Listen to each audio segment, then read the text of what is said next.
আসসালামু আলাইকুম। আহ, তোমরা কি আমার ভয়েসটা শুনতে পারতেছো এবং স্লাইড কি ক্লিয়ারলি দেখতে পারতেছো কিনা একটু জানাও। আমাদের লেকচারটা অনেক ছোট, খুব তাড়াতাড়ি শেষ হয়ে যাবে আমাদের আজকের লেকচারটা। আমরা খুব দ্রুত শেষ করার চেষ্টা করবো ইনশাল্লাহ। Thank you. নাজিফা সুরাইয়া অবশ্যই যে ভাই ক্লিয়ার আছে। ওকে, সাদিয়া আক্তার, ঋতু, থ্যাংক ইউ। আচ্ছা, তাহলে আমরা শুরু করি।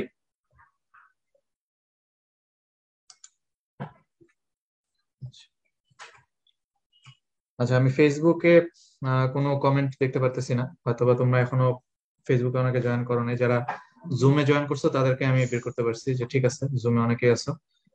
আহ ওকে, তাহলে আমরা শুরু করি। দেখো, এখানে আজকে আলোচনার টপিক যেটা বলা আছে, তো আজকের আলোচনার টপিকের মধ্যে এখানে মোটামুটি প্রায় 25টা টপিক আমি মার্ক করে রাখছি। এই 25টা টপিক এগুলো হচ্ছে বেশি ইম্পর্টেন্ট, এগুলোর মধ্যে আমরা বেশি জোর দেওয়ার চেষ্টা করব। এর বাহিরে যেগুলো আছে সেগুলো পড়তে হবে। তো এখন কথা হচ্ছে যে, দেখো এইচএসসি এর মধ্যে আমাদের যে ক্রিয়েটিভ কোশ্চেনটা আসবে, আমাদের ক্রিয়েটিভ কোশ্চেন না হয় ফিক্সড কয়েকটা টপিক থেকে আসবে, কিন্তু আমাদের এইচএসসি এর মধ্যে যে এমসিকিউ গুলো আসবে সেটা কি ওই ফিক্সড টপিক গুলা থেকে কি এমসিকিউ আসবে? মানে এটা আসলে আমরা কতটুকু কনফার্ম যে শুধুমাত্র ওই টপিক গুলা থেকে এমসিকিউ আসবে? কারণ আমি দেখতেছি যে বইয়ের মধ্যে কিন্তু ওই ফিক্সড টপিক গুলোর মধ্যে সব এমসিকিউ কভার করে না। তুমি যদি বিগত বছরের প্রশ্নগুলো যদি দেখো বোর্ডের, এবং তোমার অনুশীলনী প্রশ্নগুলো যদি তুমি সলভ করো, তাহলে অনুশীলনী প্রশ্নগুলো সলভ করলে দেখবা যে বোর্ডে এমন এমন সব কোশ্চেন আসছে এমসিকিউ, যেগুলো পড়ার জন্য আমাদেরকে মোটামুটি খুঁটিনাটি অনেক কিছু পড়া লাগে। তো যাই হোক, আমরা এমন ভাবে পড়ার চেষ্টা করি যাতে এইচএসসির এমসিকিউ সিকিউ দুইটাই যাতে আমাদের কভার হয়ে যায়। তো আমরা এই টপিক গুলা জোর দেওয়ার চেষ্টা করবো। নেক্সট পরীক্ষায় হয়তো বা এই টপিক গুলা থেকে বেশি মার্কস থাকবে। আমি যে 25টা টপিক নিয়ে আলোচনা করবো, এই 25টা টপিক আগে ভালো করে পড়ে ফেলবা, পরে সময় পেলে বাকিগুলা দেখার চেষ্টা করবা। আচ্ছা, তাহলে আমরা দেখি শুরুতে। ফার্স্ট এখানে বলা আছে যে, ফার্স্ট লাইনটা যদি আমরা একটু খেয়াল করি। আহ ভাইয়া, সাউন্ড অনেক কম, শোনা যাচ্ছে না। সাউন্ড কি তোমার মোবাইলে ইয়ারফোন লাগে শুনতে পারো? আমার মনে হচ্ছে বাকিদের কারো প্রবলেম হচ্ছে না। ইয়ারফোন লাগায় শুনলে মনে হয় সাউন্ডটা ক্লিয়ারলি তুমি শুনতে পারবে। আচ্ছা, তাহলে এখানে দেখো যে ফার্স্ট পেজ। হ্যাঁ, তো ফার্স্ট পেজে এখানে যে যে কথাগুলো বলছে আমাদের, সেই কথাগুলা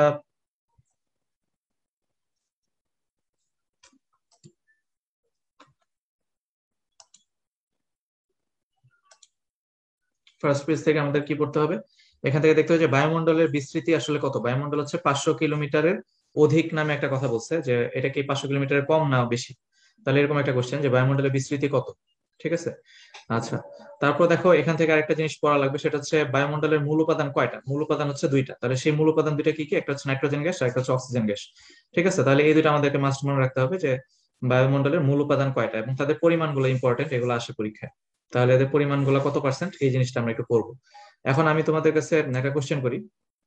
আহ সেই কোশ্চেনটা হচ্ছে বায়ুমণ্ডলের বিস্তৃতি কত মিটার? এটার অ্যান্সার কি হবে বলো তো? বায়ুমণ্ডলের বিস্তৃতি কত মিটার? এই কোশ্চেনটার অ্যান্সার দ্রুত করো তো দেখি। দেখো, সেম কোশ্চেন কিন্তু পরের পেজেও আছে, পরের লাইনে। মানে দেখো, এখানে লেখা আছে যে বায়ুমণ্ডলের বিস্তৃতি 500 কিলোমিটারের অধিক, এরকম একটা কথা বলা আছে। আমার কোশ্চেন হচ্ছে বায়ুমণ্ডলের বিস্তৃতি কত মিটার? থ্যাংক ইউ, অনেকেই কারেক্ট অ্যান্সার দিয়ে ফেলছো যে বায়ুমণ্ডলের বিস্তৃতি 5 × 10⁵ তাই না? এটাকে যদি আমরা মিটারে বলি তাহলে 5 × 10⁵ থ্যাংক ইউ, যারা কারেক্ট আনসার দিয়ে ফেলছো। তাহলে দেখো, আমার কোশ্চেনটা ছিল কিন্তু মিটারে, বায়ুমণ্ডলের বিস্তৃতি কত মিটার, আমি কিন্তু মিটারে কোশ্চেন করছি। তাহলে মিটারে কোশ্চেন করলে অ্যান্সার মিটারে দিতে হবে, কিলোমিটারে কোশ্চেন করলে অ্যান্সারটা কিলোমিটারে দিতে হবে। অনেকেই কারেক্ট আনসার দিয়ে ফেলছো। আচ্ছা, এরপরে দেখো আবার কিন্তু সেম কথাবার্তা, যে বায়ুমণ্ডলের মূল উপাদান কিন্তু নাইট্রোজেন, অক্সিজেন ইত্যাদি, এবং এদের পরিমাণটা বারবার লাগবে আমাদের, বারবার ইম্পর্টেন্ট, এটা যেহেতু আসতেছে অনেকবার। কার্বন ডাইঅক্সাইডের পরিমাণটাও ইম্পর্টেন্ট, কারণ কার্বন ডাইঅক্সাইড আমরা সেই 9-10 থেকে পড়ে আসতেছি। এই জিনিসটা দেখতে হবে, কার্বন ডাইঅক্সাইডের পরিমাণ কত। আচ্ছা, এরপর দেখো এখানে একটা কথা বলা আছে যে বায়ুমণ্ডলের প্রায় 75% গ্যাসীয় মিশ্রণ থাকে ভূপৃষ্ঠ থেকে 11 কিলোমিটারের মধ্যে, এবং 99% গ্যাসীয় মিশ্রণ থাকে ভূপৃষ্ঠ থেকে 30 কিলোমিটারের মধ্যে। এই জিনিসটা কি আসলে সঠিক না ভুল? এই লাইনটা তোমরা একটু চিন্তা করে দেখো, যে বলছে 75% থাকে 11 কিলোমিটারের মধ্যে, আবার 75-এর পরে 99% কোথেকে আসবে? আসলে কি এখানে কোনো ভুল হচ্ছে কিনা? তা আমরা একটু যদি জিনিসটাকে এইভাবে চিন্তা করি, দেখো যে মনে করো বায়ুমণ্ডলের বিস্তৃতি এটা যদি হয় আমার 500 কিলোমিটার, আমি যদি এইভাবে বলি, এটা হচ্ছে আমার বায়ুমণ্ডলের বিস্তৃতি 500 কিলোমিটার। এই 500 কিলোমিটার মধ্যে ধরে নিলাম এটা হচ্ছে 11 কিলোমিটার, আর এটাকে ধরে নিচ্ছি আমি এটা 30 কিলোমিটার। তো আমার বইতে যেটা বলতে চাচ্ছে, আমার বইতে বলতে চাচ্ছে যে এই 11 কিলোমিটারের মধ্যে, এই 11 কিলোমিটারের মধ্যে বায়ুর কত পার্সেন্ট থাকবে? 75% থাকবে। আর এই 30 কিলোমিটারের মধ্যে, এই 30 কিলোমিটারের মধ্যে থাকবে হচ্ছে বায়ুর 24% উপাদান। আর তার উপরে থাকবে বায়ুর 1% উপাদান। তাহলে তুমি কি বুঝতে পারছো যে প্রথম 11 কিলোমিটার মধ্যে প্রথম 11 কিলোমিটার মধ্যে হচ্ছে 75%, তারপর 30 কিলোমিটার মধ্যে 24%, আর তারপর হচ্ছে 500 কিলোমিটার মধ্যে 1%। তাহলে এখন যদি তোমাকে কেউ বলে যে ভূপৃষ্ঠ থেকে, এটা তো 0 কিলোমিটার মানে ভূপৃষ্ঠ, এটা হচ্ছে 0 কিলোমিটার বা ভূপৃষ্ঠ, তাহলে ভূপৃষ্ঠ থেকে এই 30 কিলোমিটার মধ্যে টোটাল কত পার্সেন্ট আছে? দেখো টোটাল আছে হচ্ছে 99%। তাহলে এই জিনিসটা খেয়াল রাখতে হবে। তাহলে এই যে জিনিসটা এটা একটু খেয়াল রাখবা যে যদি তোমাকে ভূপৃষ্ঠ থেকে বলে, তাহলে ভূপৃষ্ঠ থেকে 30 কিলোমিটারের মধ্যে, ভূপৃষ্ঠ থেকে 30 কিলোমিটার মধ্যে টোটাল হচ্ছে 99%, কিন্তু 11 কিলোমিটার পর থেকে 30 কিলোমিটারের মধ্যে থাকতেছে হচ্ছে 24%। আচ্ছা, যত তুমি নিচ থেকে উপরের দিকে যাচ্ছ, নিচ থেকে উপরের দিকে গেলে বায়ুর ঘনত্ব আস্তে আস্তে কি হচ্ছে, কম হচ্ছে না? তাহলে বায়ুর ঘনত্ব যত কম হবে চাপও তত কমবে। এই কথাটা মনে রাখবা, উপরের দিকে চাপ কম, নিচের দিকে চাপ বেশি। নিচের দিকে চাপ বেশি তুমি এইভাবে চিন্তা করো যে একটা রুমের মধ্যে 75 জন লোক যদি থাকে তাহলে গাদাগাদি বেশি হবে, আর একটা রুমের মধ্যে একজন লোক থাকলে চাপাচাপি কম হবে, এটাই তো স্বাভাবিক। তাহলে যেখানে লোক সংখ্যা কম সেখানে চাপ কম, যেখানে লোক সংখ্যা বেশি সেখানে চাপ বেশি। এইভাবে চিন্তা করো তাহলেই হবে। বায়ুর ক্ষেত্রেও সেম জিনিস, যেখানে দেখবা যে বায়ু বেশি ঘন থাকবে সেখানে চাপ বেশি, যেখানে বায়ু কম ঘন সেখানে চাপ কম। আচ্ছা, একজন একটা কোশ্চেন করছে যে আহ আচ্ছা, আমাদের কোশ্চেন অ্যান্সার সেশনে আছে ডাক্তার অনিন্দিতা রয় তুহি, সে তোমাদের কোশ্চেন অ্যান্সার দিয়ে দিবে। যদি তোমরা কোনো কোশ্চেন থাকে সেটা ওকে করতে পারো, কোশ্চেন অ্যান্সার সেশনেও আছে জুমে। আর এছাড়া ফেসবুকেও খুব সম্ভবত সে রেসপন্স করার কথা। একটা হচ্ছে যে আগের পেজে ছিল অক্সিজেনের মান 20.95%।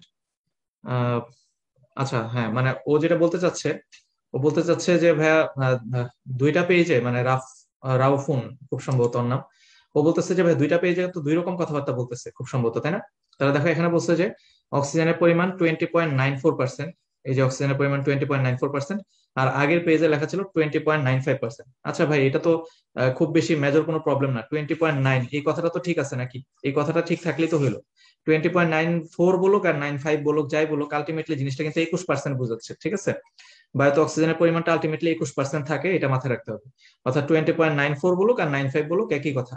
এটা নিয়ে এত পাজল হওয়ার কিছু নাই, এত সূক্ষ্ম পরিবর্তন দেখে তুমি পরীক্ষার হলে মানে ভয় পাওয়ার বা ঘাবড়ানোর কোনো কারণ নেই।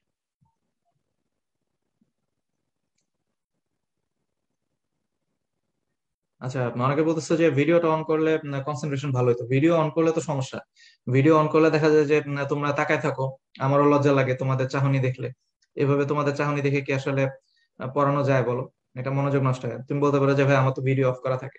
ঠিক আছে, বুঝলাম তোমার না হয় ভিডিও অফ করা থাকে, কিন্তু বাকি যারা আছে, বাকি যে 100 জন, তারা তো ভিডিও অন করে রাখে। কেউ কেউ দেখা যায় ভাত খাইতে খাইতে ক্লাস করে, দেখলে আসলে অন্যরকম একটা অনুভূতি কাজ করে, তখন মনে হয় যে ধুর পড়ানো বাদ দিয়ে আমি একটু খাওয়া দাওয়া করি। তারপর আবার অনেকে আছে যে দেখা যায় যে হয়তো বা অন্য একটা কাজ করতেছে, সেদিন দেখলাম একজন এমন একটা অকওয়ার্ড পজিশনে লুঙ্গি পরে খালি গায়ে হচ্ছে ক্লাস করতেছে। তারপর অনেক কথাবার্তা বললাম, আমি তো দেখতেছি, আমি আর কিছু বলি নাই তাকে। তো একসময় লাস্টে বললাম যে তুমি তো সোজা হয়ে বসে ক্লাস টাস করো, না হয় হঠাৎ করে লুঙ্গি খুলে যেতে পারে হাসতে হাসতে। তো যাই হোক, এরকম হতে পারে অনেক সময়, এই জন্য আমি হচ্ছে নিজেকেও দেখাই না, অন্য কারোকেও দেখি না। তোমাদের ভিডিও গুলো অফ রাখেও সমস্যা নেই, আমিও অফ রাখছি। তোমরা শুধুমাত্র স্লাইড গুলো ঠিক মতো দেখতে পারতেছো কিনা সেটা খেয়াল করো। আচ্ছা, আহ এই যে আমি অলরেডি অনেককে দেখলাম যে অনেকের ভিডিও অন করা ছিল। যাই হোক, তো সেদিন দেখলাম একটা স্টুডেন্ট কমেন্ট করছে যে হাসতে হাসতে পেদে দিয়েছি। আমি কই যে কি রে, হাসতে হাসতে কেঁদে দিছে না পেদে দিছে, মানে বোঝা যাচ্ছে না এরকম। তো যাই হোক, কমেন্ট করার সময় ধীরে সুস্থে কমেন্ট করো, এত তাড়াহুড়া করার কোনো দরকার নেই। উত্তেজনাবশত কমেন্ট করতে গিয়ে দেখা যাবে যে হয়তোবা তোমরা খাট থেকে হাসতে হাসতে পড়ে যেতে পারো। আচ্ছা, এরপর দেখো এখানে কি লেখা আছে। এখানে আমাদের, তাহলে এখানে অনেকগুলো কথাবার্তা বলা আছে, এতগুলো কথাবার্তা আমরা একটু সামারি করি। দেখো, আমরা এই জিনিসটাকে এইভাবে চিন্তা করি। এখানে বলতেছে যে বায়ুমণ্ডলকে আমরা চাপ এবং তাপমাত্রার উপর ভিত্তি করে, তাহলে বায়ুমণ্ডলকে কিসের উপর ভিত্তি করে? চাপ এবং তাপমাত্রা। চাপ এবং তাপমাত্রার মধ্যে একটা সম্পর্ক আছে, বলতে পারবা চাপ এবং তাপমাত্রার মধ্যে সম্পর্ক কি? সম্পর্ক হচ্ছে পি সমানুপাতিক টি। এখন প্রশ্ন হচ্ছে এই পি সমানুপাতিক টি, এই সম্পর্কটা দিয়েছেন কে? এই সম্পর্কটা দিয়েছেন হচ্ছে গে। ঠিক আছে, এই সম্পর্কটা দিয়েছেন কে? গে। গে মানে গে লুসাক, ঠিক আছে, যেটাকে তোমাদের ফিজিক্সে হয়তো রেনো সূত্র বলা আছে। তাহলে রেনো মানে রেনো চাপীয় সূত্র, যেটা আসলে এটা রেনো চাপীয় সূত্র না, এটা আসলে গে লুসাকের সূত্র। তো এই যে গে লুসাকের সূত্র,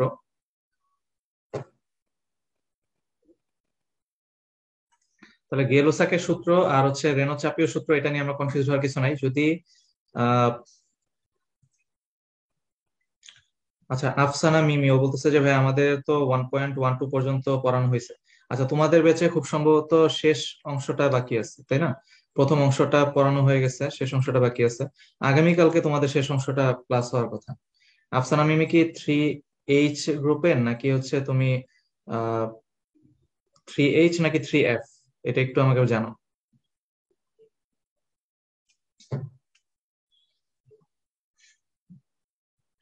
আচ্ছা, বাকি যাদের হচ্ছে ক্লাস হয় না এটা, তারা একটু খেয়াল করো। আমার মনে হচ্ছে, আচ্ছা, 3F মানে এই ক্লাসটা হয়েছে যেটা, সেটা কি 3H এ নাকি 3F এ? কোনটাতে হয়েছে? 3F এ হয়েছে তো, মানে 3F এর হচ্ছে আগামীকালকে ক্লাস ছিল আর কি, এটা শেষ অংশটা শুধুমাত্র, তাই তো? মানে এটা একটু আগে এনশিওর করো আমাকে।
আচ্ছা, এখন মনে হয় শুনতে পারতেছো তোমরা আমি যেটা বলতেছি, যে তোমাদের যে 3F যে গ্রুপটা, 3F গ্রুপে হচ্ছে এই ক্লাসটা হচ্ছে প্রথমবার। আর 3H ব্যাচে এটা রিপিট হচ্ছে, অনেকে ক্লাসটা মিস করছিল তো সেই সময়, তো সেই জন্য এই ক্লাসটা রিপিট হচ্ছে। যাদের এই ক্লাসটা হয়ে গেছে তাদের আর এটা দরকার নেই। যারা 3H ব্যাচে প্রথম অংশটা করছো তারা আগামীকালকে শুধুমাত্র দ্বিতীয় অংশটা কইরো। আপাতত তোমরা আজকে অন্য পড়াশোনা করো 3H ব্যাচের যারা আছো। আর 3F ব্যাচের যারা প্রথমবারের মতো ক্লাস করতেছো, তারা হচ্ছে ক্লাসটা কন্টিনিউ করো শুরু থেকে। আচ্ছা, দেখো তাহলে। তো আমরা হচ্ছে এখানে যেটা বলতেছিলাম, যে তাহলে দেখো যে যদি ফিজিক্সের বই থেকে প্রশ্ন আসে, তাহলে কিন্তু টিচারের চোখে গেলুসাক কথাটা থাকবে না, কারণ যিনি কোশ্চেন করবেন উনি একজন ডাক্তার। আর একজন ডাক্তার কিন্তু জানেন না আসলে যে কোন বইতে কি আছে। সুতরাং ফিজিক্স থেকে কোশ্চেনটা আসলে ওখানে রেনো থাকবে, আর যদি তোমার হচ্ছে হাজারি স্যারের বই থেকে আসে, তাহলে সেক্ষেত্রে গেলুসাক কথাটা থাকবে। যে এই সূত্রটা কে দিয়েছেন। যাই হোক, এখন তাহলে আমাদের প্রশ্ন হচ্ছে যে চাপ এবং তাপমাত্রার উপর ভিত্তি করে বায়ুমণ্ডলকে কয় ভাগে ভাগ করা হলো? চাপ এবং তাপমাত্রার উপর ভিত্তি করে বায়ুমণ্ডলকে ভাগ করা হয়েছে হচ্ছে 4 ভাগে। সেই 4 ভাগে কি কি? এই 4 ভাগ হচ্ছে ট্রপোস্ফিয়ার, স্ট্রাটোস্ফিয়ার, মেসোস্ফিয়ার, থার্মোস্ফিয়ার বা আয়নোস্ফিয়ার। তাহলে ট্রপো, স্ট্রাটো, মেসো, থার্মো বা আয়নোস্ফিয়ার, এই জিনিসটাকে মনে রাখার জন্য আমরা এইভাবে মনে রাখতে পারি, ট্রাস্ট মি অয়ন। এই যে ট্রাস্ট মি অয়ন, এই কথাটাকে আমরা এভাবে মনে রাখবো, ট্রাস্ট মানে ট্রপোস্ফিয়ার, স্ট্রাটোস্ফিয়ার, মেসোস্ফিয়ার, আয়নোস্ফিয়ার। ঠিক আছে, তাহলে ট্রপোস্ফিয়ার, স্ট্রাটো, মেসো, আয়ন। তাহলে ট্রাস্ট মি অয়ন এভাবে মনে রাখতে পারো।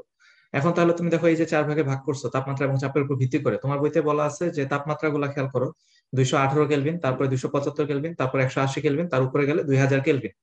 এখন খেয়াল করে দেখো যে আমাদের যে সূত্র ছিল পি সমানুপাতিক টি, অর্থাৎ উপরের দিকে আমরা বুঝলাম কি, এই যে স্লাইডটাতে আমি দেখালাম কি, উপরের দিকে চাপ কম আর নিচের দিকে যেহেতু চাপ বেশি, এরকম বললাম না? তাহলে উপরের দিকে যেহেতু চাপ কম, তার মানে উপরের দিকে তাপমাত্রা কি হওয়ার কথা? উপরের দিকেও তাপমাত্রা কম হওয়ার কথা। নিচের দিকে তাপমাত্রা কি হওয়ার কথা? বেশি হওয়ার কথা। তাহলে যে যে জায়গাগুলো এই শর্ত মেনে চলবে, যে নিচের দিকে তাপমাত্রা বেশি, সেগুলোকে আমরা বলবো প্লাস। আর যেগুলো এই শর্ত মেনে চলবে না, তাদেরকে আমরা বলবো হচ্ছে মাইনাস।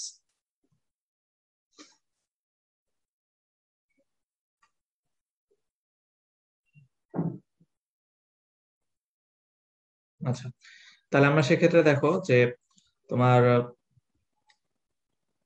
আমরা এই যে 218 কেলভিন তাপমাত্রা দেখতেছি, এই তাপমাত্রাটাকে আমরা বলতেছি হচ্ছে প্লাস। এরপরে দেখো তাপমাত্রা 218 কেলভিন থেকে 275 কেলভিন, তাপমাত্রা কি বাড়লো না কমলো? তাপমাত্রা হঠাৎ করে বেড়ে গেছে। তাহলে যেহেতু তাপমাত্রার এই নিয়মটা মেনে চলে নাই, তাপমাত্রা বেড়ে গেছে, তাই আমরা এটাকে বলতেছি সে নিয়ম মানে নাই, তাই মাইনাস। তারপরে দেখো আবার 275 কেলভিন থেকে 180 কেলভিন, তাপমাত্রা কি কম হয়েছে, উপরের দিকে গেলে তাপমাত্রা কমার কথা, তাহলে নিয়ম মেনে চলছে, তাহলে নিয়ম মেনে চললে তাকে আমরা কি বলতেছি, প্লাস। তাহলে যারা নিয়ম মানবে তাদেরকে বলবো প্লাস, আর যারা নিয়ম মানবে না তাদেরকে বলবো মাইনাস। আচ্ছা, এখন কথা হচ্ছে এই জায়গায় 2000 কেলভিন তাপমাত্রা, এটাকে আসলে আমরা প্লাস মাইনাস কিছুই বলবো না, এই 2000 কেলভিন তাপমাত্রাটা এটা ঠিকই আছে, এটা আসলে নিয়মের কোনো ব্যতিক্রম কিছু না, এটা ঠিক আছে এই কারণে, কারণ দেখো সূর্যের তাপমাত্রা, সূর্য যখন তাপ দেয়, সূর্য তাপ দিলে এটা তো আমাদের পৃথিবী পৃষ্ঠ, আমরা এটাকে যদি পৃথিবী পৃষ্ঠ চিন্তা করি, তাহলে উপরে সূর্য থেকে যখন তাপমাত্রাটা নিচের দিকে আসে, তখন নিচের দিকে আসলে প্রথম যে স্তরটা, সেই প্রথম স্তরটাতে বেশি তাপ লাগে, তাহলে প্রথম স্তরটাতে বেশি তাপমাত্রা থাকে দেখি হচ্ছে এটা তাপমাত্রা 2000 কেলভিন। তার মানে উপরেরটা ঠিক আছে, এখানে আমরা প্লাস মাইনাস কোনো কিছু বিবেচনা করতেছি না, নিচের গুলা থেকে আমরা তাপমাত্রা বিবেচনা করতেছি। তাহলে এখন খেয়াল করে দেখো, এই যে আমি বললাম প্লাস মাইনাস প্লাস, এই যে কথাটা বললাম, এগুলাকে বলা হয় ল্যাপস রেট। তার মানে প্রথমটা হচ্ছে পজিটিভ ল্যাপস রেট, তারপরে দ্বিতীয়টা হচ্ছে নেগেটিভ ল্যাপস রেট, তারপরে তৃতীয়টা হচ্ছে আবার পজিটিভ ল্যাপস রেট, ঠিক আছে। তাহলে আমরা এই জিনিসটা জানলাম। এখন খেয়াল করে দেখো যে আমরা বলতেছি ট্রপোস্ফিয়ার এবং স্ট্রাটোস্ফিয়ারের মাঝখানে এখানে কিছু খাঁজ কাটা জায়গা আছে। এই খাঁজ কাটা কথাগুলোর মানে হচ্ছে এটা একটা বিরতি অঞ্চল, মানে ট্রপোস্ফিয়ার শেষ হলেই সাথে সাথে স্ট্রাটোস্ফিয়ার শুরু হয় না, এর মাঝখানে একটা বিরতি থাকে। এই বিরতিটাকে আমরা বলি ট্রপোপজ বা ট্রপো বিরতি। সেম ভাবে স্ট্রাটোস্ফিয়ার শেষ হওয়ার সাথে সাথেই মেসোস্ফিয়ার শুরু হয় না, বরং এখানে একটা বিরতি অঞ্চল থাকে। এই বিরতি অঞ্চলটাকে আমরা বলি হচ্ছে ট্রপো বিরতি বা ট্রপোপজ। মেসোস্ফিয়ার যেখানে শেষ হয় আর আয়োনোস্ফিয়ার যেখানে শুরু হয়, তার মাঝখানে একটা বিরতি অঞ্চল থাকে, এই বিরতি অঞ্চলটাকে আমরা বলবো কি, মেসোপজ বা মেসো বিরতি। আচ্ছা, তাহলে এখন দেখো এই যে জিনিসগুলো আমরা শিখলাম, এর মধ্যে থেকে এখানে খেয়াল রাখতে হবে যে সূর্যের আলোর অধিকাংশ আল্ট্রাভায়োলেট রশ্মি, অধিকাংশ কথাটা যদি বলে, তাহলে অধিকাংশ আল্ট্রাভায়োলেট রশ্মি শোষিত হয় কোন স্তরে, অধিকাংশ আল্ট্রাভায়োলেট রশ্মি শোষিত হয় আয়োনোস্ফিয়ার বা থার্মোস্ফিয়ারে। এই যে আয়োনোস্ফিয়ার এবং থার্মোস্ফিয়ার, এই থার্ম কথাটা মানে হচ্ছে উত্তপ্ত হওয়া, তাহলে থার্ম কথাটা মানে হচ্ছে,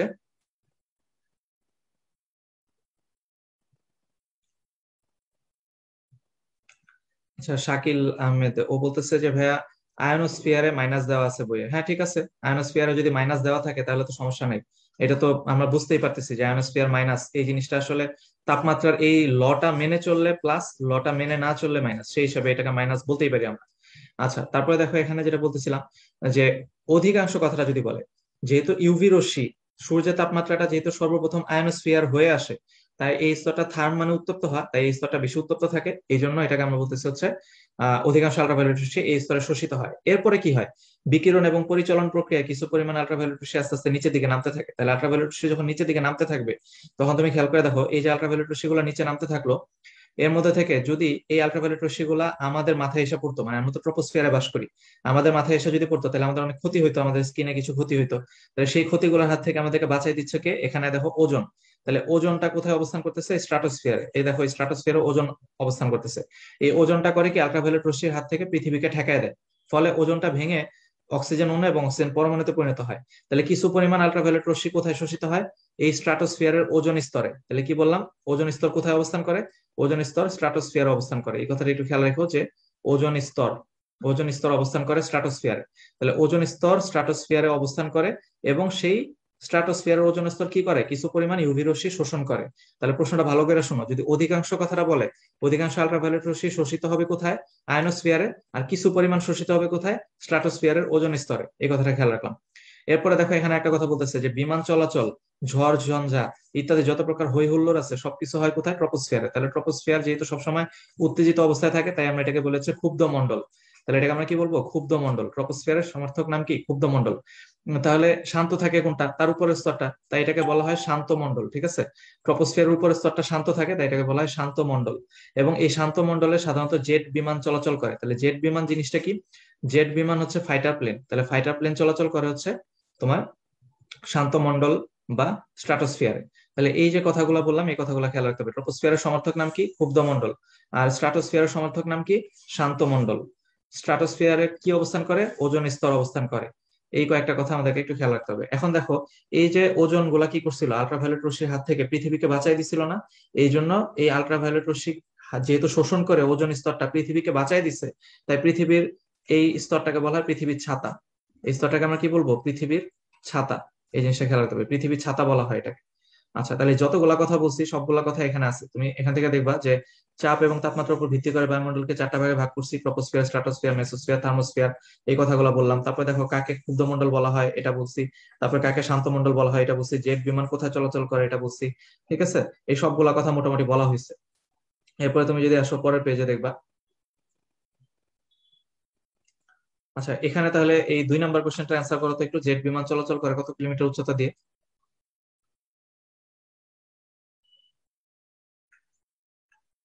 আচ্ছা, জেট বিমান চলাচল করে কত কিলোমিটার দিয়ে? আমাদের প্রশ্ন ছিল হচ্ছে জেট বিমান চলাচল করে কোন স্তরে, তাই না? এটার অ্যান্সার আমরা জানি সবাই, স্ট্রাটোস্ফিয়ারে। এখন তুমি বলো যে স্ট্রাটোস্ফিয়ার এটা কততম স্তর, মানে দ্বিতীয় স্তর, তাহলে দ্বিতীয় স্তর। দেখো দ্বিতীয় স্তরের এই সীমানাটা মনে রাখবা কেমনে। এই যে এখানে ধরো এটা যদি 0 কিলোমিটার হয়, এটা যদি 0 কিলোমিটার হয় ভূপৃষ্ঠ, ভূপৃষ্ঠ থেকে পরের স্তরটা হচ্ছে 15 কিলোমিটার। এই 15 কিলোমিটার পর্যন্ত হচ্ছে ট্রপোস্ফিয়ার। তো আমরা এখানে খেয়াল করে দেখি যে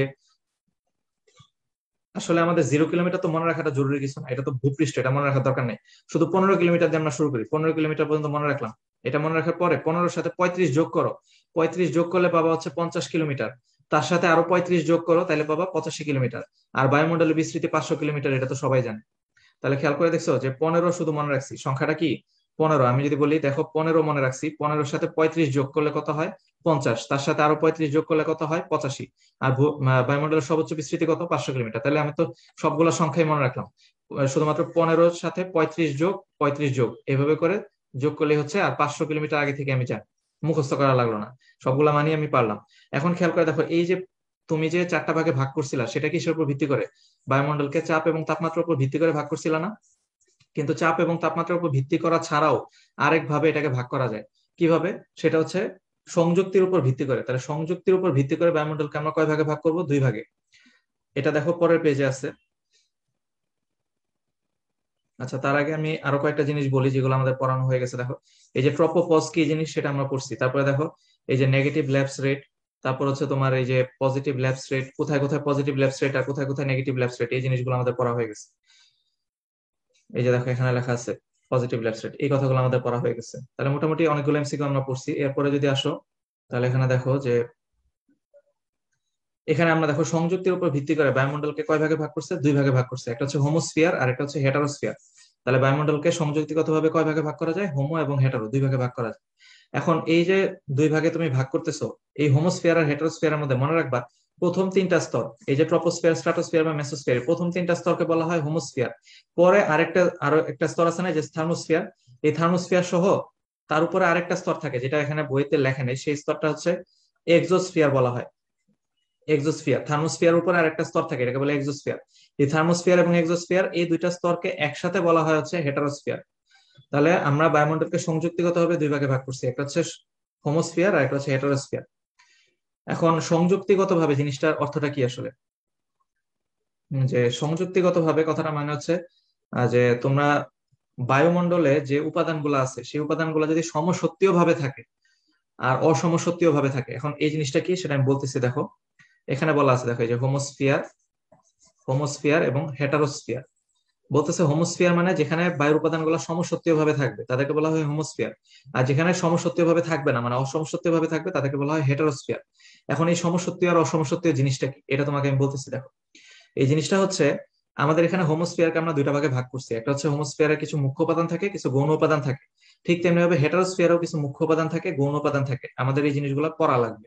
তো আমরা কি করবো, এটা কিভাবে পড়বো আমি তোমাদেরকে বলি। দেখো হোমোস্ফিয়ারের মুখ্য উপাদান মাত্র 2টা, সেটা হচ্ছে কি নাইট্রোজেন আর অক্সিজেন, এটা সবাই জানে। বায়ুমণ্ডলের মূল উপাদান 2টা ছিল না, নাইট্রোজেন আর অক্সিজেন। তাহলে বায়ুমণ্ডলের যে মূল উপাদান 2টা, নাইট্রোজেন অক্সিজেন, এই 2টা মনে রাখলেই হবে। আর গৌণ উপাদান গুলা এখান থেকে এটা দরকার নেই। তাহলে গৌণ উপাদান গুলা আমার এখান থেকে দরকার নেই, ভালো কথা। এরপর কি আছে? হেটারোস্ফিয়ার মুখ্য উপাদান। এখন আমি হেটারোস্ফিয়ার মুখ্য উপাদান গুলাও পড়বো, গৌণ উপাদান গুলাও পড়বো। কিভাবে পড়বা দেখো আমি এখানে দেখা দিচ্ছি। এই যে হেটারোস্ফিয়ার মুখ্য উপাদান গুলো আছে হাইড্রোজেন, হিলিয়াম, অক্সিজেন, নাইট্রোজেন এবং অক্সিজেন। তাহলে দেখো এই হাইড্রোজেন মানে হচ্ছে 1 গ্রাম এর ভর, হিলিয়াম মানে হচ্ছে 4 গ্রাম, এটা হচ্ছে তার তোমার পারমাণবিক ভর। অক্সিজেন মানে এখানে হচ্ছে 16 গ্রাম, নাইট্রোজেন মানে এখানে হচ্ছে 28 গ্রাম, এবং অক্সিজেন মানে এটা হচ্ছে 32 গ্রাম। তাহলে এই যে ভরগুলা তুমি কি খেয়াল করে দেখছো? আমি এদেরকে, যেটা হালকা গ্যাস সেটাকে উপরে রাখছি, যেটা ভারী গ্যাস সেটাকে নিচে রাখছি। তাহলে ভর ভিত্তিক উপর থেকে নিচে থেকে আমি ক্রমান্বয়ে সাজায় লিখছি। তাহলে এই যে আমি সাজায় লিখলাম, এই জিনিসটাকে আমি মনে রাখতেছি কি হবে? হাই, হ্যালো, ওহ, নো। মানে তুমি এইভাবে মনে রাখতে পারো যে মনে করো কোনো একটা ছেলে একটা মেয়েকে হাই হ্যালো দিছে, মানে মেয়েটার ছেলেটাকে ভালো লাগে নাই, সেজন্য কোনো রেসপন্স করে নাই। তাই পরে ছেলেটা আফসোস করতেছে ওহ নো, ঠিক আছে, এইভাবে করে সে বলতেছে। হাই হ্যালো দেওয়ার পরে কোনো রেসপন্স করে না, তাই বলতেছে ওহ নো, ঠিক আছে। আচ্ছা, তাহলে হেটারোস্ফিয়ারের ক্ষেত্রে সেম জিনিস দেখো। তাহলে আমরা মুখ্য উপাদান গুলো জানলাম, হোমোস্ফিয়ারের মুখ্য উপাদান এই চারটা, সরি পাঁচটা আছে, এটা আমরা মনে রাখছি। গৌণ উপাদান গুলো যদি বলো, তাহলে গৌণ উপাদান গুলোর মধ্যে এক্সট্রা শুধুমাত্র নাইট্রিক অক্সাইড যোগ হবে। আর বাদ বাকি সবগুলোর মাথায় মাথায় কি হবে, যে একটা করে প্লাস প্লাস প্লাস, মানে আয়ন বানাই দিলাম। তাহলে শুধুমাত্র আয়ন বানাই দিলেই হবে, শুধু এই আয়ন গুলা বানাই দিবা। আর হচ্ছে এক্সট্রা করে একটা কি লাগাই দিবা, নাইট্রিক অক্সাইড লাগাই দিবা। তাহলে দেখো ওই আগের ছন্দটাই, হাই হ্যালো, এবারও কোনো রেসপন্স না পেয়ে সে বলতেছে ওহ নো নো, ঠিক আছে, দুইবার উচ্চারণ করবো তাহলেই হবে। তাহলে এটাই হচ্ছে হেটারোস্ফিয়ারের গৌণ উপাদান। তাহলে আমরা হেটারোস্ফিয়ারের মুখ্য উপাদান এবং গৌণ উপাদান খেয়াল করে দেখো, হেটারোস্ফিয়ারের মুখ্য এবং গৌণ উপাদান গুলো আমরা শিখে ফেলছি। আর হোমোস্ফিয়ারের মুখ্য উপাদান যে দুইটা, নাইট্রোজেন আর অক্সিজেন, এটা তো আমরা আগে থেকেই জানি। আচ্ছা, এখন তোমাকে যদি কোশ্চেন করা হয় যে দেখো এদের চেহারা গুলো একটু তাকায় দেখো তো, এই যে এখানে যে মুখ্য উপাদান গুলা যে তুমি দেখতেছো, এই মুখ্য উপাদান গুলা চেহারার দিকে তাকাও, আর এখানে গৌণ উপাদান গুলা চেহারার দিকে তাকাও। দেখো একই রকম মানুষ, কিন্তু একজনের দাড়ি মোছ আছে আর একজনের দাড়ি মোছ নাই, মানে ক্লিন শেভ করা, তাই না? আচ্ছা, যদি একই রকম চেহারার দুইজন যমজ ভাই, একজন হচ্ছে শেভ করা আর একজন হচ্ছে দাড়ি মোছালা, তাহলে তুমি কি তাদেরকে চিনতে পারবা নাকি চিনতে পারবা না? অবশ্যই দুইজনকে আইডেন্টিফাই করা যাবে না। দুই যমজ ভাই, একজনের মধ্যে দাড়ি মোছ আছে আর একজনের মধ্যে দাড়ি মোছ নাই, তাদেরকে কি আলাদা করতে পারবা কি পারবা না? যদি একসাথে পাশাপাশি দাঁড়ায় তাহলে অবশ্যই তাদেরকে, একসাথে পাশাপাশি দাঁড়ালে তাদেরকে আমরা আলাদা করতে পারবো। তাহলে এই যে আলাদা করতে পারলা, এটা মানেই হচ্ছে এরা অসমসত্ত্বীয় মিশ্রণ, ঠিক আছে। তাহলে আলাদা করতে পারলে মানে কি, এদেরকে আমরা বলতেছি হচ্ছে অসমসত্ত্বীয় মিশ্রণ। এই যে অসমসত্ত্বীয় মিশ্রণ যেটা, এই যে আলাদা করতে পারছো মানে অসমসত্ত্বীয় মিশ্রণ। কিন্তু তুমি দেখো যে এই যে হোমোস্ফিয়ার যারা আছে, এই হোমোস্ফিয়ারের ওদেরকে কিন্তু আলাদা করা যায় না। হোমোস্ফিয়ার ওদের চেহারা দেখে কিন্তু দেখো ওদেরকে কিন্তু আলাদা করতে পারবে না গৌণ উপাদান এবং মুখ্য উপাদানগুলোর মধ্যে। দেখো আমি এখানে যদি তাকাই, এবার দেখো এই যে হোমোস্ফিয়ারে, হোমোস্ফিয়ারে নাইট্রোজেন আছে, অক্সিজেন আছে, পানি আছে, আর্গন আছে, কার্বন ডাই অক্সাইড আছে, কার্বন মনোক্সাইড, ওজোন। এদের মুখ্য উপাদান গৌণ উপাদান গুলাকে চেহারা দেখে আলাদা করার কোনো উপায় নাই। কিন্তু হেটারোস্ফিয়ার গুলোর মধ্যে তাকায় দেখো, এদের মধ্যে কোনো দাড়ি মোছ নাই, আবার এদের মধ্যে একটা করে প্লাস চিহ্ন আছে, তাহলে আলাদা করা যাচ্ছে। এইটাই আসলে বুঝাতে যাচ্ছি, কোনটা মুখ্য উপাদান আর কোনটা গৌণ উপাদান এটা হেটারোস্ফিয়ারে আলাদা করা যায়। যেহেতু আলাদা করা যায় তার মানে এরা অসমসত্ত্বীয় মিশ্রণ। আর যাদেরকে আলাদা করতে পারবে না তারা হচ্ছে সমসত্ত্বীয় মিশ্রণ, মানে সবাই সমান রকম দেখতে। এইভাবে আমরা মনে রাখতে পারি। তারপরে আসো,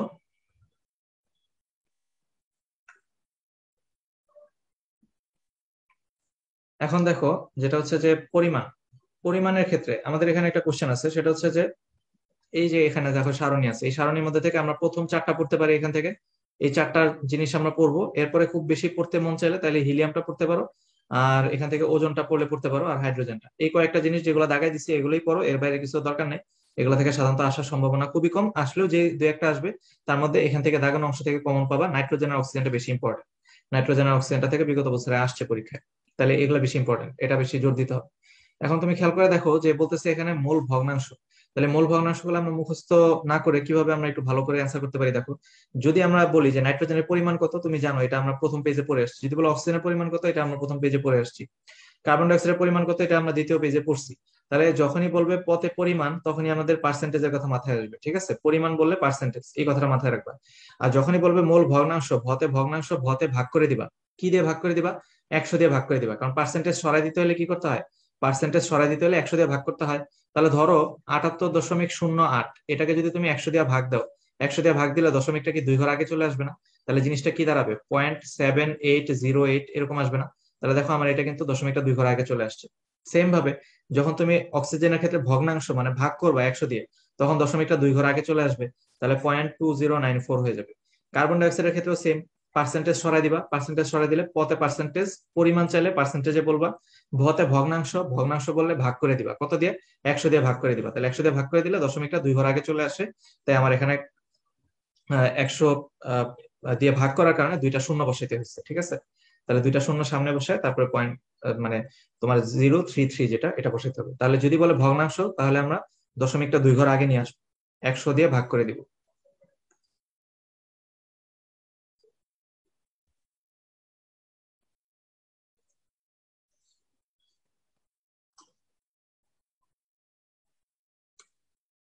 আচ্ছা, 3F গ্রুপে লাইভটা হচ্ছে না, লাইভটা হচ্ছে 3H গ্রুপে তোমাদের। 3F গ্রুপে এটা হচ্ছে শুধুমাত্র জুমে হচ্ছে। আহ, তো তোমাদের 3F গ্রুপেও এটা আপলোড দিয়ে দেওয়া হবে ভিডিওটা। আচ্ছা, এরপর দেখো এখানে ওই যে আমরা প্রথম পেজে পড়ে আসছি সেই কথাগুলো আবার আমরা বলি। ওজোন স্তরের গুরুত্ব এখানে বলতেছে যে দেখো, সূর্যের আলোর অধিকাংশ উচ্চ শক্তির বিকিরণ বা অধিকাংশ আল্ট্রাভায়োলেট রশ্মি, দেখছো কোশ্চেনটা পাইছো, যে অধিকাংশ আল্ট্রাভায়োলেট রশ্মি কোথায় শোষিত হয়? থার্মোস্ফিয়ারে। আবার দেখো সেম কথাবার্তা, যে স্ট্রাটোস্ফিয়ারের ওজোন স্তর সূর্যের আলোর ইউভি রশ্মি শোষণ করে। তাহলে দুইটা লাইনের মধ্যে পার্থক্যটা বুঝলা? পার্থক্যটা কি? যদি অধিকাংশ কথাটা বলা থাকে, অধিকাংশ কথাটা বলা থাকলে অ্যান্সার হবে থার্মোস্ফিয়ার। অধিকাংশ যদি বলা না থাকে তাহলে অ্যান্সার হবে স্ট্রাটোস্ফিয়ারের ওজোন স্তর। এখন দেখো এই যে ইউভি রশ্মি, ইউভি রশ্মির ক্ষতিকর প্রভাব কি কি, এটা একটা কোশ্চেন। ইউভি রশ্মির ক্ষতিকর প্রভাব কি কি? একটা হচ্ছে দেখো এখানে বলছে ইউভি রশ্মি রাসায়নিক বন্ধনকে ভেঙে দিতে পারে। তারপর বলছে যে বায়োলজিক্যাল প্রক্রিয়াকে বিনষ্ট করতে পারে। ক্যাটারাক্ট মানে চোখে ছানি সৃষ্টি করতে পারে। আর চামড়ায় ক্যান্সার রোগ বৃদ্ধি করতে পারে। এই যে কথাগুলো বলছে, এই চারটা পয়েন্ট আমাদেরকে মুখস্থ করে ফেলতে হবে যে ইউভি রশ্মির ক্ষতিকর প্রভাব কি। আচ্ছা, এরপরে দেখো এখানে বলছে যে 20 থেকে 40 কিলোমিটার অঞ্চলে ওজোন স্তর অবস্থান করে। আচ্ছা, 20 থেকে 40 কিলোমিটার অঞ্চলে যদি ওজোন স্তর অবস্থান করে, তুমি খেয়াল করে দেখো তো মনে আছে কিনা। 15 কিলোমিটার পর্যন্ত আমাদের কি ছিল? স্ট্রাটোস্ফিয়ার। তার সাথে 35 যোগ করলে কত হয়? 50। তাহলে 50 মানে প্রথম স্তরটা ছিল ট্রপোস্ফিয়ার, তারপরের স্তরটা ছিল আমাদের স্ট্রাটোস্ফিয়ার, এই কথাটা বললাম না? তাহলে দেখো তো, এই যে 15 থেকে 50-এর মধ্যেই কি এই স্তরটা না? 20 থেকে 40 কিলোমিটার, অর্থাৎ ওজোন স্তর। তাহলে ওজোন স্তর অবস্থান করে কোন জায়গায়? স্ট্রাটোস্ফিয়ারে, অর্থাৎ 20 থেকে 40 কিলোমিটার অঞ্চল স্ট্রাটোস্ফিয়ারকে বোঝাচ্ছে। ক্যাটারাক্ট মানে চোখের ছানি। বয়স্ক মানুষদের ক্ষেত্রে দেখবা চোখ সাদা হয়ে যায়, তখন তাদের চোখের লেন্সটা সাদা হয়ে যাওয়ার কারণে ওরা আর কিছু দেখতে পারে না। ওইটাকে আমরা বলতেছি চোখের ছানি সৃষ্টি হয় বা ক্যাটারাক্ট সৃষ্টি হয়। আচ্ছা, তারপর হচ্ছে তোমার যদি পরের পেজে আসি আমরা, তাহলে এখান থেকে এই কোশ্চেনটা 10 নম্বর কোশ্চেনটার অ্যান্সারটা একটু বলো তো। 10-এর অ্যান্সারটা কি হবে? ইউভি রশ্মির কাজ নয় কোনটি? অ্যান্সার কি হবে?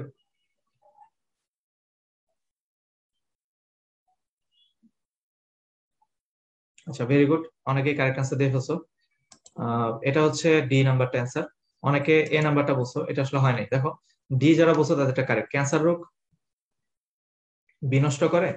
ইউভি রশ্মি কি ক্যান্সার রোগ বিনষ্ট করে? তাহলে তো ক্যান্সার চিকিৎসায় খালি মানুষ ইউভি রশ্মি ব্যবহার করতো, তাই না?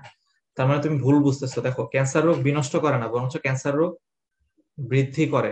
বইয়ের মধ্যে দেখো কি লেখা আছে, যে চামড়ায় ক্যান্সার রোগ বৃদ্ধি করে। এই যে সামান্য একটু চেঞ্জ, এই সামান্য একটু চেঞ্জ করে দিতে পারে অনেক সময়। অনেক সময় এমসিকিউ গুলোতে এই সামান্য চেঞ্জ গুলো করে দেয়। হয়তোবা দেখা গেল কোনো একটা জায়গায় লেখা আছে সমসত্ব, তাহলে সমসত্বের আগে কি লাগাই দিবে? একটা অ লাগাই দিবে, তাহলে অসমসত্ব হয়ে গেল। কোন একটা জায়গায় লেখা আছে দাহ্য, এটার আগে একটা অ লাগাই দিলে হয়ে গেল কি? অদাহ্য। কোন একটা জায়গায় হয়তোবা তুমি দেখবা যে আহ দ্রবণীয় এরকম লেখা আছে, কোন একটা জায়গায় দ্রবণীয় লেখা আছে, এই দ্রবণীয়র আগে একটা অ লাগাই দিলেই কিন্তু হয়ে যাচ্ছে অদ্রবণীয়। এই যে সামান্য একটু চেঞ্জ, এই সামান্য একটু চেঞ্জ করে দেয় অনেক সময়, এই জন্য আমরা অনেকে কনফিউজ হয়ে যাই। এই জন্য আমরা বলি যে ভাইয়া প্রশ্ন তো সব কমন পড়ছে, কিন্তু ভাইয়া অপশন তো কমন পড়ে নাই। মানে তুমি সব পড়ছো, সবই কমন পড়ছে, কিন্তু অপশন দেখে পাজল হয়ে গেছে। এই প্রবলেমটা যাতে না হয়, ঠিক আছে, এটা খেয়াল রাখতে হবে।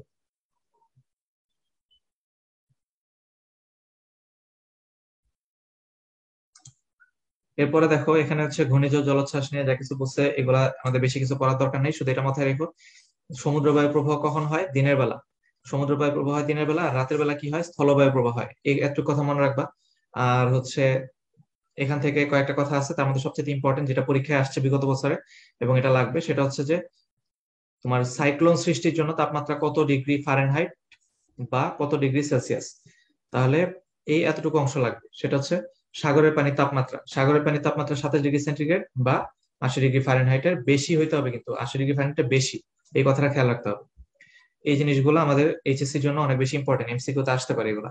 এরপর এখানে বোল্ড অক্ষর যেগুলো আছে, যেখানে বোল্ড অক্ষর থাকবে সেটা ইম্পর্টেন্ট, এমসিকিউ এর জন্য অনেক বেশি ইম্পর্টেন্ট, এবং এইচএসসি এর জন্য তো মাস্ট বোল্ড অক্ষরগুলা। বোল্ড অক্ষরগুলা, হেডলাইন গুলা যা আছে এগুলা ভালো করে পড়বা। হেডলাইন এবং প্রথম লাইন যেগুলো আছে এগুলো ভালো করে পড়বা। আচ্ছা, বিপ্লব সরকার, তোমার বন্ধুর সাথে দুষ্টামি করা বাদ দিয়ে তুমি ক্লাসে মনোযোগ দাও, ঠিক আছে? তারপর এখানে দেখো যে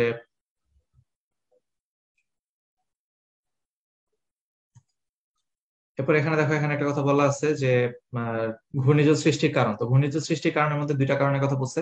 একটা হচ্ছে উচ্চ তাপমাত্রা, সমুদ্রের পানির উচ্চ তাপমাত্রা, আর একটা হচ্ছে বায়ুর নিম্নচাপ। এই কথাটা অনেক বেশি ইম্পর্টেন্ট, ওই যে বললাম বোল্ড অক্ষরে বেশি ইম্পর্টেন্ট। তাহলে উচ্চ তাপমাত্রা এবং নিম্নচাপ এটা কিন্তু পরীক্ষায় আসতে পারে। এর সাথে আরেকটা জিনিসও দায়ী, ঘূর্ণিঝড় সৃষ্টির পিছনে আরেকটা জিনিস দায়ী, সেটা হচ্ছে কি পৃথিবীর ঘূর্ণন গতি। এই পৃথিবীর ঘূর্ণন গতি যদি না থাকতো তাহলে আবার ঘূর্ণিঝড় সৃষ্টিতে এত সহজে ঘূর্ণিঝড় সৃষ্টি হতে পারতো না। তার মানে তিনটা ফ্যাক্টরের কারণে আসলে ঘূর্ণিঝড় সৃষ্টি হয়। একটা হচ্ছে উচ্চ তাপমাত্রা, এটা হচ্ছে মূল কারণ। মূল কারণ দুইটা, যদি বলে যে মূল কারণ কয়টা, তাহলে মূল কারণ দুইটা। একটা হচ্ছে উচ্চ তাপমাত্রা, আর একটা হচ্ছে নিম্নচাপ। এই দুইটার পাশাপাশি আরেকটা কারণ আছে, সেটা হচ্ছে পৃথিবীর ঘূর্ণন গতি। এটা হচ্ছে ঘূর্ণিঝড় সৃষ্টির একটা কারণ।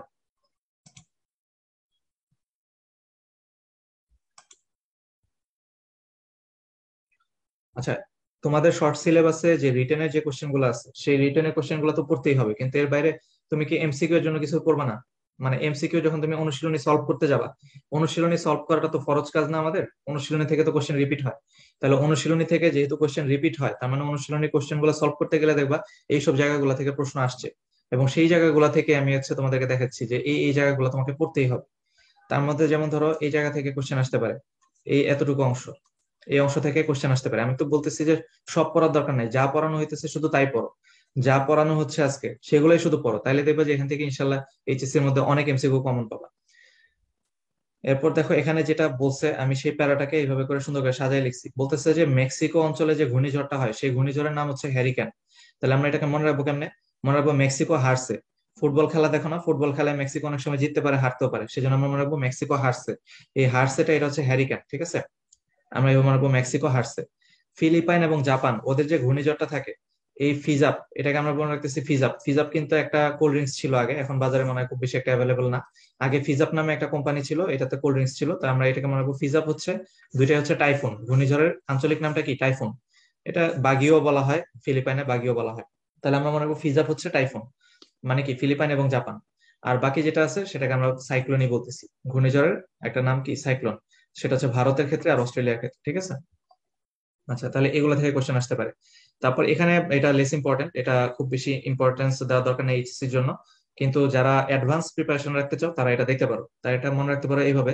দেখো এই যে ঘূর্ণিঝড় গুলো সংঘটিত হয়েছে, সবগুলা ঘূর্ণিঝড়ই বাংলাদেশ, বাংলাদেশ, বাংলাদেশ, বাংলাদেশ, বাংলাদেশ, এই সবগুলা জায়গায় সংঘটিত হয়েছে। দুই একটা জায়গায় হচ্ছে এক্সট্রা আছে, যেমন এটা যুক্তরাষ্ট্র, এটা যুক্তরাষ্ট্র। তাহলে দেখো 3 নাম্বার এবং 6 নাম্বার যেটা আছে, এটা হচ্ছে যুক্তরাষ্ট্র, বাদ বাকি সবই বাংলাদেশ। যেহেতু আমরা পড়তেছি বাংলাদেশের মানে সাবজেক্ট, তার মানে আমাদের সবই বাংলাদেশ হবে। এর বাইরে দুই একটা যেটা আছে সেটা আমাকে একটু এক্সট্রা অ্যাটেনশন দিতে হবে। এখন বলতে পারে যে ভাই সালগুলা কেমনে মনে রাখবো? সালগুলা মনে রাখবো, দেখো 70 91 5 7 12 12 13, এভাবে পড়বা। 70 91 5 7 12 12 13, 2-3 বার পরও দেখবে এখনই মুখস্থ হয়ে যাবে। এই যে আমি এভাবে লিখছি 70 91 5 7 12 12 13, এভাবে করে পড়লেই হবে। এখন তাহলে তুমি খেয়াল করে দেখো যে এই যে জিনিসটা পড়লা, এটা পড়লেই তো হবে না, বাম পাশে যে কথাগুলো আছে এটা তো মনে রাখতে হবে যে কোনটার জন্য কোন সাল। সেটা কোনটার জন্য কোন সাল সেটা মনে রাখার জন্য আমি এইভাবে মনে রাখছি যে সকাল সকাল ক্যাটরিনা কাইফ এবং সিদ্ধার্থ মালহোত্রা ওরা আসলো সানডেতে মহসিনের কাছে। সানডে হচ্ছে রবিবার, রবিবার কি থাকে? ইন্ডিয়াতে ছুটির দিন। তাহলে রবিবার যেহেতু ইন্ডিয়াতে ছুটির দিন, ছুটির দিনে মহসিনের কাছে কারা আসছিল? ক্যাটরিনা কাইফ আর সিদ্ধার্থ। তো আমরা এটাকে মনে রাখলাম সকাল সকাল ক্যাটরিনা আর সিদ্ধার্থ আসলো সানডেতে মহসিনের কাছে। তাহলে সকালতে সাইক্লোন, এই সকালতেও সাইক্লোন। এটা ক্যাটরিনা, সিডোর, আইলা, স্যান্ডি, মহাসেন।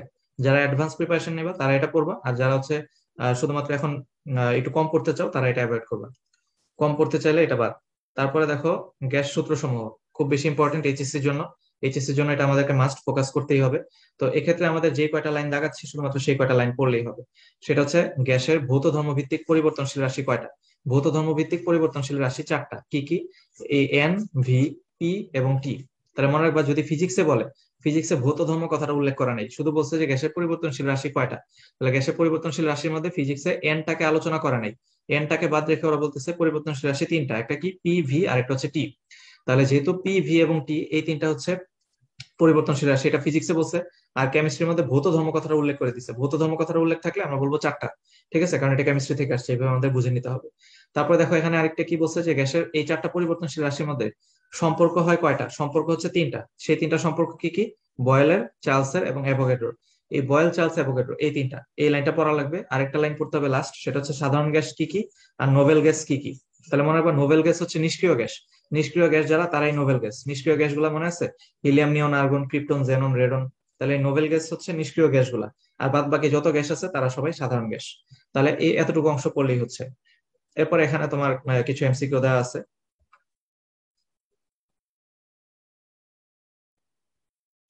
মানে অনেকে আমি দেখলাম যে এখানে একটা কোশ্চেন বলতেছো যে ভাইয়া শর্ট সিলেবাসের মধ্যে কি এই অংশটুকু আছে কিনা, যে জান্নাতারা ও একবার বলছে।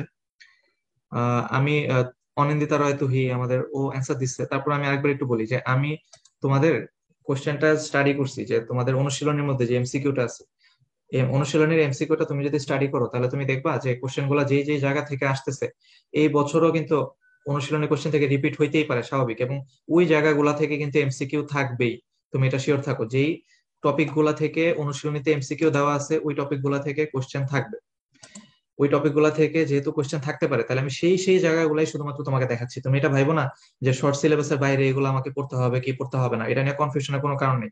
শুধুমাত্র যেই যেই টপিকটা টাচ করব, যেই অংশটুকু টাচ করবো, শুধুমাত্র সেই অংশটুকু পড়লেই হবে, এর বাইরে পড়ার দরকার নেই। তারপরে যখন তুমি অনুশীলনটা সলভ করতে যাবা, অনুশীলনী সলভ করতে গেলে তখন তুমি দেখবা যে সবই তুমি পারতেছো। বুঝতে পারছো? এই যে এখানে একটা জিনিসও কিন্তু তোমার এইচএসসি এর বাইরের এমসিকিউ না। দেখো, এই যে 7, 8, 9 এই তিনটা এমসিকিউ কিন্তু তোমার এইচএসসি এর অংশ থেকে দেওয়া হয়েছে। সুতরাং এই কোশ্চেনটা আমার মনে হয় যে আর যাতে রিপিট না হয়, যে ভাইয়া শর্ট সিলেবাসে এটা আছে কিনা, এই জিনিসটা তোমাদের রিপিট করার কোনো দরকার নেই, ঠিক আছে? যেমন দেখো এই অংশটুকু এটা তোমাদের শর্ট সিলেবাসের জন্য লাগবে মাস্ট, এবং এটা তুমি পড়বা। তাহলে দেখো এখানে কি পড়তে হবে, যে বয়েলের সূত্র। আচ্ছা, এই অংশটুকু তো মাস্ট পড়তেই হবে, এটা ভালো করে পড়বা। এসটিপি এবং এসএটিপির এই মানগুলা এগুলো পড়বা, এমসিকিউ এর জন্য মুখস্থ করতে হবে। বয়েলের সূত্র লেখা এখানে কি বলছে দেখো, বয়েলের সূত্র করে কি আয়তন এবং চাপের মধ্যে সম্পর্ক স্থাপন করছে। আচ্ছা, অনেকে আছে না, তোমরা দেখো না যে ফ্রেন্ডের মধ্যে রিলেশন হয়। আচ্ছা, রিলেশন কি কারোর সাথে কারো একদম নিজেরা নিজেরা কথা বলেই হয়ে যায়? মাঝখানে অনেক সময় ভাইয়া হিসেবে কেউ কাজ করে না, যে অমুকের সাথে তমুকের রিলেশন করাই দিচ্ছে অমুক। ঠিক তেমনি ভাবে দেখো আয়তন এবং চাপের মধ্যে সম্পর্ক করাই দিছে কে, বয়েল। তাহলে বয়েল হচ্ছে সেই মেসেঞ্জার যে কিনা আয়তন এবং চাপের মধ্যে রিলেশন করাই দিছে। তাহলে এইভাবে করে আমাদের এমসিকিউ আসতে পারে পরীক্ষায়, এটা কিন্তু আমাদের এইচএসসি এর জন্য অনেক ইম্পর্টেন্ট। তাহলে এরপরে দেখো আরেকটা জিনিস, সেটা হচ্ছে দেখো যে বলছে সম্পর্কটা কেমন, সূত্রটা কি বলছে, ভি সমানুপাতিক 1/p। আমাদের সূত্রটা কি, ভি সমানুপাতিক 1/p বা পি সমানুপাতিক 1/v, যাই বলো না কেন। এই যে জিনিসটা যেটা পাচ্ছ, এই যে ভি সমানুপাতিক 1/p, এই যে সূত্রটা যেটা তুমি পাইলা, এই সূত্রটার ক্ষেত্রে তোমার সম্পর্কটা কি, ব্যস্তানুপাতিক। তাহলে এই যে ব্যস্তানুপাতিক যেটা পাচ্ছ, এইটাই শুধুমাত্র আমার এমসিকিউ এর জন্য, পরীক্ষার জন্য বেশি ইম্পর্টেন্ট। আর রিটার্নের জন্য তো পুরো জিনিসটা মুখস্থ লেখা লাগবে। কিন্তু কথা হচ্ছে যে এই সৃজনশীলের মধ্যে এটা কখনো দেখাইতে বলবে না যে প্রমাণ করো যে ভি সমানুপাতিক 1/p, অথবা প্রমাণ করো যে V equal to K into 1/p। এটা কখনো বলবে না, এরকম আসবে না সাধারণত, এটা লেস ইম্পর্টেন্ট। কিন্তু তারপর আমাদেরকে তো বেসিক জিনিস পড়া লাগবে এইচএসসির জন্য, সেই জন্য আমরা এটা একটু পড়লাম। তাহলে দেখো প্রযুক্ত চাপের ব্যস্তানুপাতিক, এই কথাটুকু শুধু আমার খেয়াল রাখতে হবে। এখানে চেঞ্জ করবে কি কি অপশনে, অপশনে চেঞ্জ করবে হচ্ছে বর্গের সমানুপাতিক না বর্গের ব্যস্তানুপাতিক, বর্গমূলের সমানুপাতিক না বর্গমূলের ব্যস্তানুপাতিক, এই জিনিসটা আসতে পারে। আচ্ছা, অনেকে এগুলা কারেক্ট অ্যান্সার দিচ্ছে, আমি বলি। ভৌত ধর্ম ভিত্তিক পরিবর্তনশীল রাশি নয় কোনটি? এখানে অনেকে ঘনমাত্রা দেখলে ঘনমাত্রা দাগায় দেয়, আসলে এটা কিন্তু পরিবর্তনশীল রাশি নয়, ঠিক আছে? ঘনমাত্রা পরিবর্তনশীল রাশি নয়। তারপরে পরিবর্তনশীল ভৌত ধর্ম ভিত্তিক, ভৌত ধর্ম বললে পরিবর্তনশীল রাশি কয়টা, 3টা। আর কোনটা নোবেল গ্যাস, এই যে নিষ্ক্রিয় গ্যাসটা নোবেল গ্যাস। তাহলে যারা কারেক্ট অ্যান্সার দিছো, থ্যাংক ইউ। এরপরে দেখো আবার সেম, এখানে আমাদের কিছু গ্রাফ আছে, এইচএসসি এর জন্য গ্রাফগুলো ইম্পর্টেন্ট, গ্রাফগুলো পরীক্ষায় আসছে।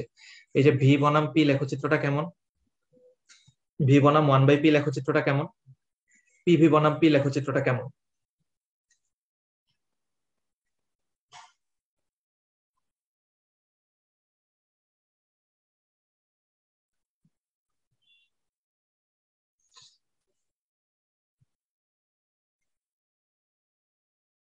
তাহলে এই যে 3টা গ্রাফ, এই 3টা গ্রাফের মধ্যে এখানে আরো কিছু কথাবার্তা বলা আছে, যে এই গ্রাফগুলা দেখতে কেমন, অধিবৃত্ত। কোনটা হচ্ছে তোমার দেখো এই যে অধিবৃত্ত কথাটা বলতেছে, কোনটা হচ্ছে আবার মূল বিন্দুগামী সরল রেখা। এই যে দেখো এখানে বলছে মূল বিন্দুগামী সরল রেখা। এগুলো আসবে পরীক্ষায়, এইচএসসি এর জন্য ইম্পর্টেন্ট, এগুলো বিগত বছরে আসছে। তাহলে কোন গ্রাফটা কেমন, এবং এদেরকে আবার কি নাম দিচ্ছে দেখো, আইসোথার্ম। আইসোথার্ম, তারপরে এটার মধ্যে কি বলছে, আইসোথার্ম। তাহলে কোন গ্রাফটা কেমন, এই জিনিসটা আমাদের পড়তে হবে, এটা এইচএসসি এর জন্য ইম্পর্টেন্ট। আচ্ছা, তাহলে আমরা আসি। দেখো এখানে আবার আরেকটা কথা আছে, বলছে আয়তন এবং তাপমাত্রা, আয়তন এবং তাপমাত্রার মধ্যে সম্পর্ক স্থাপন করছে কে? আয়তন এবং তাপমাত্রার মধ্যে সম্পর্ক স্থাপন করছেন চার্লস। এটা আমাদের লাগবে পরীক্ষার জন্য, ইম্পর্টেন্ট। তারপরে এখানে দেখো আবার এই যে আইসোবার লেখচিত্র, আইসোবার লেখচিত্র কোনটা, ভি বনাম টি লেখচিত্রটা, এটা হচ্ছে আইসোবার। হ্যাঁ, এটা হচ্ছে মূল বিন্দুগামী সরলরেখা। তাহলে এইগুলা এইচএসসি এর জন্য অনেক বেশি ইম্পর্টেন্ট। তারপরে দেখো আবার বলছে যে গ্যাসের চাপ এবং তাপমাত্রার মধ্যে সম্পর্ক স্থাপন করছে কে, গেলুসাক। গেলুসাকের পরিবর্তে এটাকে আমরা এমনটনের সূত্র বলতে পারি, এটাকে গেলুসাকের সূত্র বলা যায় বা এমনটনের সূত্র বলা যায়। আচ্ছা, তাহলে দেখো এখানে কিন্তু আবার একটা গ্রাফ আছে, পি বনাম টি। এই যে লেখচিত্রটা, এটাকে কি বলা হয়, আইসোকোর। এবং এটা হচ্ছে কি মূলবিন্দুগামী সরল রেখা বা সম আয়তনীয় লেখ।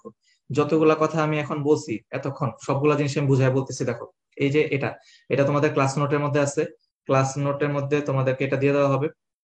তো তোমরা শুধুমাত্র এখান থেকে দেখো, এটা এইচএসসি এর জন্য অনেক বেশি ইম্পর্টেন্ট, এই জিনিসটা একটু ভালো করে খেয়াল করো। আমি এখান থেকে তোমাকে বলতেছি যে কেমনে তুমি মনে রাখবা। প্রথমত দেখো, আমি এখানে বলতেছি যে এই অংশটুকু শুধুমাত্র, এই যে এখান থেকে শুরু করে এই পর্যন্ত তাকাও, এখান থেকে শুরু করে এই পর্যন্ত যদি তুমি তাকাও, খেয়াল করে দেখো, আমরা জানি পরিবর্তনশীল রাশি তিনটা। ভৌত ধর্ম কথাটা কিন্তু আমি বলি নাই, আমি বলছি পরিবর্তনশীল রাশি কয়টা, এই তিনটা, পি ভি এবং টি। এই তিনটা নিয়ে কথাবার্তা আমরা বলবো এখন, এখন যত কথাবার্তা বলবো শুধু পি ভি আর টি নিয়ে কথাবার্তা বলবো। তো খেয়াল করে দেখো, এই যে যতটুকু আমি লাল কালি দিয়ে দাগাইলাম, এই অংশগুলোর মধ্যে এদের একটার মধ্যে কি টি নিয়ে আলোচনা করছে? করে নাই। তাহলে যেহেতু টি নিয়ে আলোচনা করে নাই, মানে টিটা কি আছে, স্থির আছে। যেটার মধ্যে টি স্থির থাকবে সেটাকে আমরা বলবো হচ্ছে আইসোথার্ম। টি স্থির, আইসো মানে সমান, মানে তাপমাত্রা সমান থাকে, তাই এটাকে আমরা বলতেছি আইসোথার্ম। বা এটাকে বাংলায় বললে আমরা কি বলতে পারি, সমতাপীয় রেখা। তাহলে এটাকে আমরা বলবো হচ্ছে সমতাপীয় রেখা বা সমতাপীয় লেখো, আমরা এটা বলতে পারি আইসোথার্ম বা সমতাপীয় বা সম উষ্ণ, এটাও বলতে পারি আমরা সম উষ্ণ লেখো। তাহলে এই যে কথাগুলা, এগুলো সবগুলা কার জন্য, টি স্থির থাকে যেখানে। আচ্ছা, টিটা স্থির থাকে কার সূত্রে, বয়েলের সূত্রে। তুমি এভাবে চিন্তা করো, বয়েল, BOIL, বয়েল কথাটা মানে কি, বয়েল কথাটা মানে হচ্ছে সিদ্ধ করা। সিদ্ধ করতে গেলে কি লাগে, তাপ লাগে। তাহলে আমরা মনে রাখবো বয়েলের সূত্রে কোনটা স্থির থাকে, তাপ স্থির থাকে, এভাবে মনে রাখলেই হবে। যদিও বয়েল বিজ্ঞানী বানানটা এরকম না, কিন্তু আমি মনে রাখার সুবিধার্থে এইভাবে উচ্চারণ করতেছি। বয়েল মানে ডিম বয়েল করো, পানি বয়েল করো, এরকম বলি না। বয়েল মানে সিদ্ধ করা। সিদ্ধ করতে গেলে কি লাগে, তাপ লাগে, আর সেজন্য তাপ স্থির, বয়েলের সূত্রে তাপ স্থির থাকে। এটুকু তুমি মনে রাখলা। পরেরটার মধ্যে আসো, দেখো এই যে এটার দিকে তাকায় দেখো তো, এই দুইটা গ্রাফ এখানে যা লিখলাম, এই গ্রাফগুলোর দিকে তাকায় দেখো তো, এই গ্রাফগুলোর মধ্যে তোমার কোনটা স্থির আছে, যেটা নিয়ে আলোচনা করা হয় নাই। তাহলে যেটা নিয়ে আলোচনা করা হয় নাই মানে কি, ভি কে নিয়ে আলোচনা করা হয় নাই, তাই ভি স্থির আছে। তাহলে ভি স্থির থাকলে আমরা সেটাকে বলবো হচ্ছে আইসোকোর। আইসোকোর বা সম আয়তনীয় রেখা। আইসোকোর বা সম আয়তনীয়, কি বললাম, আইসোকোর বা সম আয়তনীয় রেখা। তাহলে এই যে আইসোকোর বা সম আয়তনীয় রেখা, এটা আমরা দেখলাম। এবং ভি স্থির থাকে কার সূত্রে, গেল-লুসাকের সূত্রে ভি স্থির থাকে। আরেকটা জিনিস হচ্ছে এই যে চাপ, চতে চাপ চতে চার্লস, তাহলে চার্লসের সূত্রে চ, চ এভাবে মনে রাখবো, চতে চাপ চতে চার্লস, ঠিক আছে। এই চার্লসের সূত্রে চাপ স্থির থাকে। খেয়াল করে দেখো তো, এই যে এখানে যতগুলা গ্রাফ আছে, এই গ্রাফগুলোর দিকে তাকায় দেখো, এই গ্রাফগুলোর দিকে তাকাইলে কি বুঝতে পারতেছো যে এখানে একটার মধ্যে কিন্তু চাপ নিয়ে কোনো কথাবার্তা বলা হয় নাই। তাহলে চাপ নিয়ে কথাবার্তা বলা হয় নাই মানে কি, চাপটা স্থির আছে, তাহলে চার্লসের সূত্রে চাপ স্থির থাকে। তাহলে এইভাবে করে আমরা এই জিনিসটা বের করতে পারলাম। এখন তুমি খেয়াল করে দেখো, গ্রাফটা কোনটা কি গ্রাফ, এটাকে আমরা বের করবো। কোনটা কি গ্রাফ এটা বের করার জন্য আমি শর্টকাটে একটা কথা বলি। আমাদের এই বইতে, এই কেমিস্ট্রির মধ্যে, এই সেকেন্ড পেপারে শুধুমাত্র একটা গ্রাফ আছে অধিবৃত্ত, সেটা কোনটা, ভিপি। এই যে ভিপি মানে কি, ভাইস প্রিন্সিপাল বলি না আমরা, ভাইস প্রিন্সিপাল বা ভাইস প্রেসিডেন্ট, এরকম আমরা বলি ভিপি। তাহলে মনে রাখবা, ভিপি গ্রাফটাই হচ্ছে কি একমাত্র অধিবৃত্ত। ভিপি গ্রাফটাই হচ্ছে একমাত্র অধিবৃত্ত, আর কোনো গ্রাফ কিন্তু নাই আমার কেমিস্ট্রির মধ্যে এই চ্যাপ্টারে। তাহলে ভিপি মনে রাখলেই হবে যে ভিপি হচ্ছে অধিবৃত্ত। এরপরে দেখো, বাদ বাকি যতগুলো গ্রাফ আছে, হয় তারা মূল বিন্দুগামী সরলরেখা হবে, না হয় আনুভূমিক সরলরেখা হবে। তাহলে তুমি কিভাবে মনে রাখবা, যদি কখনো দেখো যে বাম পাশে বা এক পাশে, যে কোনো এক পাশে দুইটা রাশি, অপর পাশে সিঙ্গেল একটা রাশি। দেখো বাম পাশে দুইটা রাশি আর ডান পাশে একটা রাশি আছে, মানে যে কোনো এক পাশে যদি দুইটা রাশি থাকে, কখনো দুইটা রাশি একসাথে আছে, আরেক পাশে সিঙ্গেল একটা রাশি আছে, তাহলে এই জিনিসটাকে আমরা বলবো আনুভূমিক সরলরেখা। দেখো এই যে এক পাশে দুইটা রাশি, আরেক পাশে সিঙ্গেল রাশি, তাহলে এক পাশে দুইটা রাশি আরেক পাশে সিঙ্গেল রাশি থাকলে তারা কি হবে, আনুভূমিক সরলরেখা হবে। বাস শেষ। বাদ বাকি যা আছে সবাই মূল বিন্দুগামী, মূল বিন্দুগামী, মূল বিন্দুগামী। এইভাবে করে আমাদের এই চ্যাপ্টার থেকে গ্রাফ করা শেষ। এখন তাহলে আমরা একটু সলভ করি, কোশ্চেন সলভ করো। দেখো এই যে আমার এখানে বলছে, আমার এখানে বলতেছে, দেখো গ্রাফ গুলা দিছে, গ্রাফ গুলা দিয়ে বলতেছে যে আহ আচ্ছা তোমরা তো এই ছবিটা তো জানো, যে ধরো আমি তোমাকে এরকম একটা গ্রাফ দিই, আমি তোমাকে বললাম এই একটা গ্রাফ, এটা হচ্ছে ভি সমান মানে ভি এবং টি, ভি বনাম টি। এই যে ভি বনাম টি, এই গ্রাফটা, এই গ্রাফটা এটা কি সঠিক নাকি ভুল, এটা অ্যান্সার করো তো দেখি। এই গ্রাফটা কি কারেক্ট না রং, এটা বলতে পারবা? ভি সমানুপাতিক টি, এই গ্রাফটা সঠিক নাকি ভুল? এটা অধিবৃত্ত আমি আঁকছি। আচ্ছা, এই গ্রাফটা সঠিক নাকি ভুল সেটা বের করার জন্য আমরা একটু খেয়াল করে দেখি। মনে আছে তোমাদের, ভিপি নামে একটা গ্রাফের কথা বলছিলাম শুধুমাত্র, এই ভিপি গ্রাফটাই হচ্ছে অধিবৃত্ত, মনে আছে না? তাহলে একমাত্র ভিপি গ্রাফটাই হচ্ছে অধিবৃত্ত। আর বাদ বাকি যত গ্রাফ গুলা ছিল তাদেরকে আমরা দুইটা ভাগে ভাগ করছিলাম, হয় মূল বিন্দুগামী না হয় আনুভূমিক সরলরেখা, তাই না? তাহলে এই যে ভি সমানুপাতিক টি, এই গ্রাফটা আসলে কি হওয়া উচিত বলতো? আচ্ছা দেখো তো, আমি এই যে এখন যেটা লিখলাম, এই যে এটাকে আমি বললাম এটা হচ্ছে পি সমানুপাতিক টি। এই যে পি সমানুপাতিক টি, এই গ্রাফটাকে আমরা বলতেছি, এই গ্রাফটা কি সঠিক নাকি ভুল? দেখো তো, এ নাম্বার গ্রাফ আর বি নাম্বার গ্রাফ, এই দুইটার মধ্যে বি নাম্বার গ্রাফটা কি সঠিক নাকি ভুল? তাহলে সবাই মোটামুটি কারেক্ট আনসার দিয়ে ফেলছে। দেখো এখানে বলতেছে যে পি সমানুপাতিক টি, এই গ্রাফটার ক্ষেত্রে আমরা ওই যে বলছিলাম না, যদি এক পাশে দুইটা রাশি থাকে, ধরো ভিপি বনাম পি, এরকম যদি থাকতো যে এক পাশে দুইটা, অপর পাশে সিঙ্গেল একটা, এক পাশে দুই রাশি অপর পাশে সিঙ্গেল একটা রাশি, এরকম যদি হইতো, তাহলে সেটা কি হইতো? আনুভূমিক সরলরেখা হইতো। তাহলে এই গ্রাফটা কিন্তু আমার হয় নাই, ঠিক আছে? তার মানে এই গ্রাফটা হয় নাই। তাহলে এ নাম্বার গ্রাফটাও হয় নাই, বি নাম্বার গ্রাফটাও হয় নাই। এবার আমরা বলি যে আসলে কারেক্ট গ্রাফটা কি। কারেক্ট গ্রাফটা হচ্ছে, যখন আমাকে বলতেছে ভি এবং টি, এই যে ভি এবং টি, এই গ্রাফটা আসলে আমাদের তো তিনটাই টাইপ আছে। একটা হচ্ছে হয় সে অধিবৃত্ত হবে, না হয় সে মূলবিন্দুগামী সরলরেখা হবে, না হয় সে আনুভূমিক সরলরেখা হবে। এই তিনটা গ্রাফের বাইরে তার কোনো গ্রাফ নেই আমাদের এই চ্যাপ্টারে। তাহলে হয় অধিবৃত্ত, না হয় মূলবিন্দুগামী, না হয় আনুভূমিক সরলরেখা। তাহলে দেখো, অধিবৃত্ত হওয়ার জন্য শুধুমাত্র ভিপি, ভিপি শুধুমাত্র অধিবৃত্ত। তার মানে আমার এই যে ভি বনাম টি গ্রাফটা এবং এই যে আমার পি বনাম টি গ্রাফটা, এই দুইটা গ্রাফের একটাও কিন্তু আমার অধিবৃত্ত হবে না। এই দুইটা গ্রাফের একটাও কিন্তু আমার অধিবৃত্ত হবে না। তাহলে কি হবে? হয় সে মূল বিন্দুগামী হবে, না হয় আনুভূমিক হবে। আনুভূমিক হওয়ার শর্ত কি ছিল? এক পাশে দুই রাশি, অপর পাশে এক রাশি হইতে হবে, তাই না? তাহলে তারা আনুভূমিক সরলরেখা হবে। কিন্তু এখানে তো দুইটার একটাও এরকম নাই। তার মানে এই দুইটা গ্রাফই কেমন? এই দুইটা গ্রাফই হচ্ছে মূল বিন্দুগামী সরলরেখা। তাহলে যারা কারেক্ট অ্যান্সার দিছো, ভেরি গুড। আচ্ছা, এরপর দেখো তাহলে আমাদের এই যে অনুশীলনীর কোশ্চেনটা। তাহলে অনুশীলনী কোশ্চেনের মধ্যে আমাকে তোমার বলো যে এই 10 নাম্বার, 10 নাম্বারের অ্যান্সার, 11-র অ্যান্সার, 12-র অ্যান্সার এবং 13-র অ্যান্সার, এই চারটা অ্যান্সার তোমরা আমাকে বলো যে এই চারটা অ্যান্সার কি হবে।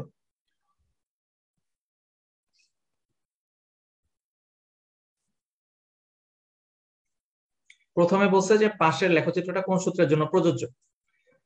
তাহলে পাশের লেখচিত্রটা কোন সূত্রের জন্য প্রযোজ্য, এটা আমরা মোটামুটি সবাই পারতেছি। যে গ্রাফটার দিকে তাকায় দেখছো, পিভি এবং পি নিয়ে আলোচনা করতেছে। পিভি এবং পি নিয়ে আলোচনা করলো মানে কোনটা নিয়ে আলোচনা করে নাই? যেটা নিয়ে আলোচনা করে নাই, অর্থাৎ টি নিয়ে আলোচনা করে নাই। তার মানে টিটা কি আছে? স্থির আছে। তাহলে টি নিয়ে আলোচনা করে নাই মানে টিটা স্থির। তাহলে টি স্থির থাকলে আমরা সেটাকে বলে হচ্ছে কি, বয়েলের সূত্র। তার মানে আমার 10-এর অ্যান্সার হচ্ছে ঘ। ভেরি গুড, যারা কারেক্ট অ্যান্সার দিচ্ছে 10-এর অ্যান্সার হচ্ছে ঘ। আচ্ছা, তারপরে 11 নাম্বার বলছে যে পাশের লেখচিত্রটা কোন সূত্র সমর্থন করে। তুমি সেম ভাবে দেখো, এখানে পি আর ভি নিয়ে আলোচনা করতেছে, পি আর ভি নিয়ে আলোচনা করা হচ্ছে, কিন্তু টিটা স্থির আছে। তাহলে টি স্থির থাকা মানে কি? টি স্থির থাকে হচ্ছে বয়েলের সূত্রে, তার মানে এটাও বয়েলের সূত্র। 12 নাম্বারটা দেখো, 12 নাম্বারে বলতেছে কি, এখানে ভি আর পি নিয়ে আলোচনা করতেছে। ভি আর পি নিয়ে যদি আলোচনা করা থাকে, তার মানে স্থির কোনটা? টি। আর টি স্থির থাকে কার সূত্রে? বয়েলের সূত্রে। তার মানে এটা আমার অ্যান্সার হচ্ছে বয়েলের সূত্র। 13 নম্বরে বলতেছে যে নিচের মানে উদ্দীপকের লেখচিত্রটা কোন সূত্রের জন্য প্রযোজ্য। তাহলে সেম ভাবে দেখো, এখানে ভি আর টি নিয়ে আলোচনা করতেছে, তাহলে স্থির কোনটা? পি।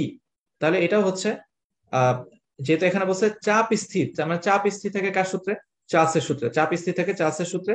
তার মানে এটা আমার অ্যান্সার হবে গ। ভেরি গুড, সবাই কারেক্ট অ্যান্সার দিতে পারছো। তাহলে দেখো তো, এইগুলো কিন্তু বোর্ডের কোশ্চেন। তাহলে বোর্ডের কোশ্চেন গুলো আমাদের সলভ করা হয়ে গেল। এরপরে যদি আমরা আসি, সেম ভাবে এই যে দেখো, গ্যাসের আয়তন এবং পরিমাণের মধ্যে সম্পর্ক, কার সাথে কার সম্পর্ক স্থাপন করছে? অ্যাভোগাড্রো। শুধুমাত্র এইটুক লাইন পড়লেই হবে, বাদ বাকি কিছু পড়ার দরকার নেই। তাহলে আমাদের এই জিনিসগুলা, এই যে 1 থেকে 4, এটা দ্রুত অ্যান্সার করো দেখি। 1 থেকে 4 দ্রুত অ্যান্সার করো।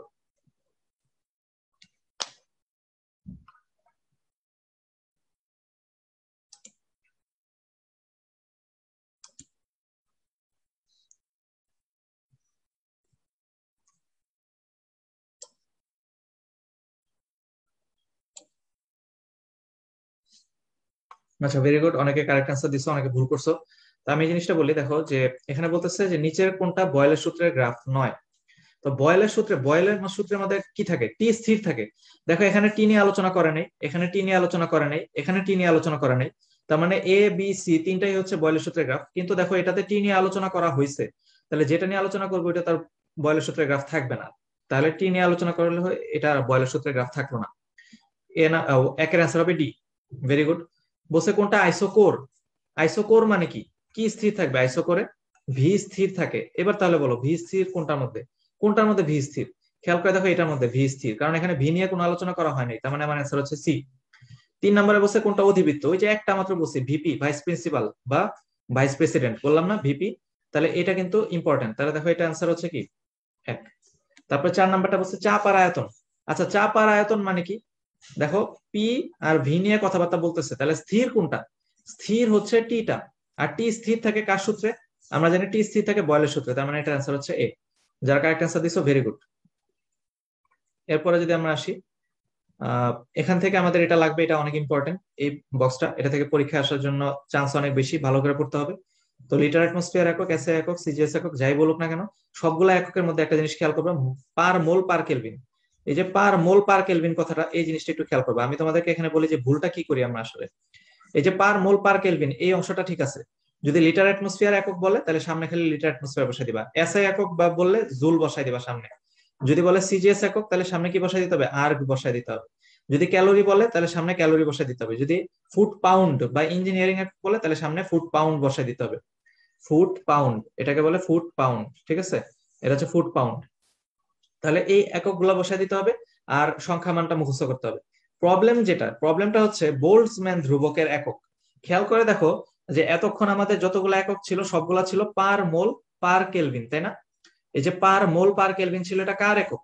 এটা ছিল মোলার গ্যাস ধ্রুবক বা আর এর একক। কিন্তু এখানে খেয়াল করে দেখো যে বোল্টজম্যান ধ্রুবকে পার মলিকুল পার কেলভিন। তাহলে পার মোল পার কেলভিন এক জিনিস, আর পার মলিকুল পার কেলভিন কিন্তু আরেক জিনিস। তাহলে পার মলিকুল পার কেলভিন মানে কি? মানে একটা ক্লাসরুমে 50 জন থাকে।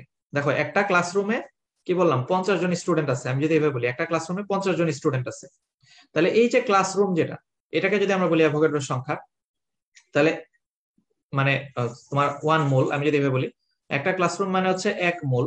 তাহলে 1 মোল মানে হচ্ছে 1 মোলের মধ্যে কত সংখ্যক অণু থাকে? অ্যাভোগাড্রো সংখ্যক অণু থাকে, মানে 6.02 ইন্টু 10⁻23। তাহলে অ্যাভোগাড্রো সংখ্যক অণু মানে 6.02 ইন্টু 10⁻23টা অণু থাকে। তাহলে এই 1 মোল হচ্ছে এক জিনিস, আর এন এটা হচ্ছে তার মলিকুল। তাহলে এটা হচ্ছে মোল, আর এটা হচ্ছে কি মলিকুল। তাহলে মোল হচ্ছে বড় একক আর মলিকুল হচ্ছে ছোট একক, তাহলে মোল আর মলিকুল তো এক জিনিস না। তাহলে আমাকে যখন বলতেছে বোল্টজম্যান ধ্রুবকে থাকতেছে মলিকুল, কিন্তু যখন বলতেছে হচ্ছে আমাকে আহ আর এর একক কিন্তু থাকতেছে আমার মোল। তাহলে মোল এক জিনিস আর মলিকুল আর এক জিনিস, আমরা এটা ভুল করি এবং এটা এইচএসসির জন্য অনেক বেশি ইম্পর্টেন্ট। এরপর এখান থেকে খালি একটা জিনিস খেয়াল রাখবো যে আদর্শ গ্যাসের সমীকরণ ব্যবহার করা হয় কোথায় কোথায়, আণবিক ভর নির্ণয় করতে আর ঘনত্ব নির্ণয় করতে। এতটুকু অংশ আমার এইচএসসির জন্য অনেক বেশি ইম্পর্টেন্ট। এরপরে এখানে কিছু ম্যাথ আছে এইচএসসি এর জন্য, এমসিকিউ তে ম্যাথ আসতে পারে এইচএসসি, সেই ম্যাথ গুলো শুধুমাত্র এখানে তুলে দেওয়া হয়েছে। অনেক ম্যাথ আছে, সব ম্যাথ আসলে এইচএসসি এবারের পরীক্ষায় মনে হচ্ছে না যে এত কঠিন কোনো ম্যাথ আসবে। আশা করা যায় যে খুব সহজ সহজ ম্যাথই দিবে, যেগুলো তোমরা খুব সহজে অ্যান্সার করতে পারবে। আমি এখানে সেই ম্যাথ গুলাকে, যেগুলা খুব না করলেই নয় ফরজ কাজ যেগুলো, সেই ম্যাথ গুলাকে আমি একসাথে করে দিছি। এর মধ্যে কিছু কিছু ম্যাথের শর্টকাট টেকনিক আছে, যে ম্যাথ গুলো শর্টকাট টেকনিক আছে আমি সেগুলো বলে দিচ্ছি। যেমন ধরো তোমার মোল সংখ্যা কেন্দ্রিক কিছু ম্যাথ আছে, এই ম্যাথ গুলা এগুলো আসবেই পরীক্ষায়, খুব ইম্পর্টেন্ট, এমসিকিউ তে আসার জন্য অনেক বেশি স্কোপ আছে এটার। একটা হচ্ছে যদি আমাকে বলে যে কয়টি অণু আছে, এটা যদি বলে যে কয়টি অণু আছে, এই ম্যাথ গুলা কিভাবে করব, এটার জন্য আমাদের শর্টকাট টেকনিক হচ্ছে অ্যাভোগাড্রোর সংখ্যা ইন্টু মোল সংখ্যা। যদি আমাকে বলে যে কয়টি পরমাণু আছে, এটা যদি আসে পরীক্ষায়, এগুলো আসার চান্স অনেক বেশি। কয়টি পরমাণু আছে এটা যদি বলে, তাহলে অ্যাভোগাড্রোর সংখ্যা ইন্টু মোল সংখ্যা ইন্টু পরমাণু। যদি আমাকে বলে যে আহ কয়টি ইলেকট্রন আছে, এটা যদি বলে কয়টি ইলেকট্রন আছে এটা জানতে চাইলে, তাহলে অ্যাভোগাড্রোর সংখ্যা ইন্টু মোল সংখ্যা ইন্টু ইলেকট্রন। তাহলে এই যে জিনিসগুলো যেটা বললাম, এই জিনিসগুলো তাহলে আমরা একটু সলভ করি। ধরো তোমাকে এরকম বলা হলো যে 22 গ্রাম কার্বন ডাই অক্সাইডে কয়টি অণু আছে, এটা একটা কোশ্চেন। 22 গ্রাম কার্বন ডাই অক্সাইডে কয়টি অণু আছে? তাহলে এই যে 22 গ্রাম কার্বন ডাই অক্সাইডে কয়টি অণু আছে, এটা আমরা সলভ করতে গেলে কি করতে হবে, আমাদের এই যে কয়টি অণুর যে শর্টকাটটা, প্রত্যেকটা শর্টকাটের মধ্যে একটা জিনিস খেয়াল করছো, এই অংশটুকু কিন্তু সেম। বাদ বাকি শুধু পরমাণু চাইলে পরমাণু দিয়ে গুণ, ইলেকট্রন চাইলে ইলেকট্রন দিয়ে গুণ, শর্টকাটটা খুবই সহজ। তাহলে আমরা একটু খেয়াল করে দেখি কয়টি অণু বের করতে বলছে। তাহলে কয়টি অণু বের করতে হলে কি করতে হয়, অ্যাভোগাড্রোর সংখ্যা ইন্টু মোল সংখ্যা। আচ্ছা, মোল সংখ্যা মানে কি, ভর বাই আণবিক ভর। তাহলে ভর কত আমার এখানে, ভর 22 গ্রাম। আর আণবিক ভর কত, কার্বন ডাই অক্সাইডের আণবিক ভর সবাই জানে 44 গ্রাম। এটা আমাদের উল্লেখ করে দেওয়া লাগে না প্রশ্নে, আমরা সবাই জানি। তাহলে অ্যাভোগাড্রোর সংখ্যা ইন্টু 22/44, কাটাকাটি করলে কি আসতেছে, হাফ অফ এন এ। এই যে হাফ অফ এন এ যেটা পাইলাম, এই হাফ অফ এন এ এটাই হচ্ছে আমার অ্যান্সার। তাহলে এইভাবে আমাকে অপশনে দিতে পারে। এরপরে যদি আমাকে বলতো যে না, 22 গ্রাম কার্বন ডাইঅক্সাইডে কয়টি অণু, এটা চাই নাই, চাইছে 22 গ্রাম কার্বন ডাইঅক্সাইডে কয়টি পরমাণু আছে, তাহলে অ্যান্সার কি হবে?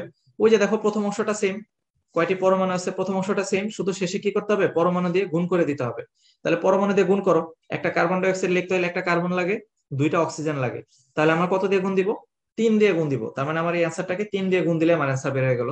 অ্যান্সারটা কি আসলো, 3/2 Na। এই যে 3/2 Na, এটাই হচ্ছে আমার অ্যান্সার। তাহলে আমাদের এটা বের হয়ে গেল। এখন দেখো যদি বলা হয় কয়টি ইলেকট্রন আছে। আচ্ছা, তোমাকে যদি এরকম একটা কোশ্চেন করা হয় যে 0.1 মোল মিথেনে কয়টি ইলেকট্রন আছে, এটা হচ্ছে তোমার কোশ্চেন যে 0.1 মোল মিথেনে কয়টি ইলেকট্রন আছে। এই কোশ্চেনটা যদি করে তাহলে আমাদের শর্টকাট ফর্মুলাটা কি? অ্যাভোগাড্রোর সংখ্যা ইন্টু মোল সংখ্যা ইন্টু ইলেকট্রন সংখ্যা, অ্যাভোগাড্রোর সংখ্যা ইন্টু মোল সংখ্যা ইন্টু ইলেকট্রন সংখ্যা। তাহলে দেখো এই যে বসাই দিলাম অ্যাভোগাড্রোর সংখ্যা ইন্টু মোল সংখ্যা কত 0.1 ইন্টু ইলেকট্রন সংখ্যা। আচ্ছা, এই যে মিথেনের মধ্যে কয়টা ইলেকট্রন আছে এটা কিভাবে বের করবা? আমাকে বলো যে একটা কার্বনে কয়টা ইলেকট্রন থাকে। একটা কার্বনে ইলেকট্রন থাকে 6টা, কারণ কার্বনের পারমাণবিক সংখ্যা 6। একটা হাইড্রোজেনে ইলেকট্রন থাকে একটা, তাহলে 4টা হাইড্রোজেন ইলেকট্রন থাকবে কয়টা? 4টা। তাহলে একটা মিথেনের টোটাল ইলেকট্রন কয়টা? একটা মিথেনের টোটাল ইলেকট্রন 10টা। তাহলে একটা মিথেনের টোটাল কয়টা ইলেকট্রন থাকে? 10টা ইলেকট্রন থাকে। তাহলে আমি এখানে বসাই দিলাম 10। ওই যে আমার সূত্র কি ছিল? অ্যাভোগাড্রোর সংখ্যা ইন্টু মোল সংখ্যা ইন্টু ইলেকট্রন সংখ্যা, সূত্র অনুসারে বসাই দিচ্ছি। বসাই দেওয়ার পর এখন দেখো ক্যালকুলেশন করো, দশমিকটা তুলে দাও, নিচে 10 লেখো। এই 10 দিয়ে 10 কাটলে অ্যান্সার হচ্ছে Na। তার মানে এটাই আমার অ্যান্সার। তাহলে 0.1 মোল মিথেনে কয়টি ইলেকট্রন আছে? অ্যাভোগাড্রো সংখ্যক ইলেকট্রন আছে। আচ্ছা, এখন আমি তোমাকে এখান থেকে একটা কোশ্চেন দিই, দেখো তো পারো কিনা এটা। আমি একটু আগে বললাম যে একটা মিথেনের মধ্যে, কি বলছি, একটা মিথেনের মধ্যে 10টা ইলেকট্রন ছিল। এখন আমার কোশ্চেন হচ্ছে একটা পানির অণুর মধ্যে কয়টা ইলেকট্রন আছে এটা বের করবা। তারপর হচ্ছে তুমি আমাকে বলবা যে একটা অ্যামোনিয়ার মধ্যে কয়টা ইলেকট্রন আছে এটা বলবা। আরেকটা হচ্ছে অ্যামোনিয়াম আয়নের মধ্যে কয়টা ইলেকট্রন আছে। এই 3টা কোশ্চেন, এটা তোমাদের এইচএসসি এর জন্য অনেক বেশি ইম্পর্টেন্ট। এটা এইচএসসি এর জন্য বেশি ইম্পর্টেন্ট, এটা বলো তো দেখি এটা পারো কিনা তোমরা। ভেরি গুড, যারা কারেক্ট অ্যান্সার দিতে পারছো ভেরি গুড। আচ্ছা, তাহলে দেখো যে 2টা হাইড্রোজেন আছে, আমরা জানি 2টা হাইড্রোজেন মানে 2। আর একটা অক্সিজেনে ইলেকট্রন আছে কয়টা? একটা অক্সিজেনে ইলেকট্রন থাকে 8টা। তাহলে 2 আর 8 যোগ করো, 8 আর 2 যোগ করলে হচ্ছে 10। তার মানে একটা পানির অণুর মধ্যে ইলেকট্রন থাকবে 10টা। যারা কারেক্ট অ্যান্সার দিছো ভেরি গুড। তাহলে পানির মধ্যে ইলেকট্রন হচ্ছে 10টা। অ্যামোনিয়ার মধ্যে খেয়াল করে দেখো তো, অ্যামোনিয়ার মধ্যে নাইট্রোজেনে ইলেকট্রন থাকে 7টা, তাই না? নাইট্রোজেনে ইলেকট্রন থাকে 7টা, আর 3টা হাইড্রোজেন ইলেকট্রন থাকবে 3টা। তাহলে অ্যান্সার কি আসলো? 10টা। অ্যামোনিয়াম আয়ন, সেটার মধ্যে ইলেকট্রন সংখ্যা কত? তাহলে অ্যামোনিয়াম আয়নের মধ্যে খেয়াল করে দেখো যে একটা নাইট্রোজেন মানে 7টা ইলেকট্রন থাকে, পারমাণবিক সংখ্যা যত ইলেকট্রন সংখ্যা ততই। 4টা হাইড্রোজেন মানে কত? 4টা হাইড্রোজেন মানে 4টে ইলেকট্রন থাকে। খেয়াল করে দেখো তো 7 আর 4 কত হয়? 11 হয়। কিন্তু উপরে দেখো একটা প্লাস আছে, তাই না? এই যে একটা প্লাস মানে কি, ইলেকট্রন দান না গ্রহণ? প্লাস মানে দান, তাহলে আমরা একটা ইলেকট্রন বাদ দিয়ে দিই। একটা ইলেকট্রন বাদ দিয়ে দিলে আমার অ্যান্সার কি আসতেছে? 10টা ইলেকট্রন। তার মানে অ্যামোনিয়াম আয়নও 10টা ইলেকট্রন, শুধু অ্যামোনিয়াতেও 10টা ইলেকট্রন, পানির মধ্যেও 10টা ইলেকট্রন, মিথেনের মধ্যেও 10টা ইলেকট্রন। তাহলে এরকম একটা কোশ্চেন কি করতে পারে না যে নিচের কোন জোড়াটির ইলেকট্রন সংখ্যা সমান? ধরো এই যে মিথেন ও অ্যামোনিয়া এইভাবে দিল, তারপরে হয়তোবা বলতে পারে না যে পানি ও কার্বন ডাই অক্সাইড নিচের কোন জোড়াটির ইলেকট্রন সংখ্যা সমান? তাহলে এই জোড়াটির ইলেকট্রন সংখ্যা সমান, কারণ মিথেনেরও 10টা অ্যামোনিয়ারও 10টা। হইলো না? তাহলে এইভাবে করে কিন্তু কোশ্চেন দিতে পারে, এটা ইম্পর্টেন্ট। আচ্ছা, এরপর তুমি আসো, দেখো এখানে ম্যাথ আছে অনেকগুলা, সবগুলা ম্যাথ। এখান থেকে আমরা শর্টকাট যেগুলো আছে শুধুমাত্র শর্টকাট গুলো বলতেছি। একটা অণুর গড় গতি শক্তি, বা 1 মোল গ্যাসের গড় গতি শক্তি, বা কোন একটা নির্দিষ্ট ভরের গ্যাসের গতি শক্তি। তাহলে এই গতি শক্তিগুলোর ক্ষেত্রে শর্টকাট টেকনিকটা কি আসলে? এই ম্যাথগুলোর ক্ষেত্রে শর্টকাট টেকনিকটা হচ্ছে গড় গতি শক্তি যদি আমাকে বের করতে বলে, তাহলে আমরা একটি অণুর জন্য আমরা এভাবে লিখবো 2.08। আচ্ছা, আমি একটু একটা ফ্রেশ পেজে লিখি। 2.08 ইন্টু 10⁻23 ইন্টু টি। এটা হচ্ছে একটি অণুর গতিশক্তি যদি বের করতে বলে, একটি অণুর গতিশক্তি।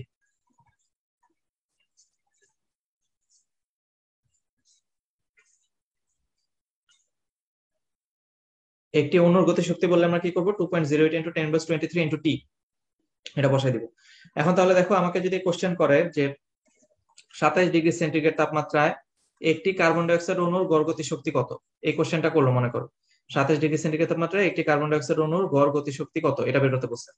তাহলে আমাকে এখানে কি করতে হবে? এই যে 2.08 ইন্টু 10⁻23, এটা হচ্ছে আমার শর্টকাট। এই শর্টকাটটা কোথেকে আসলো?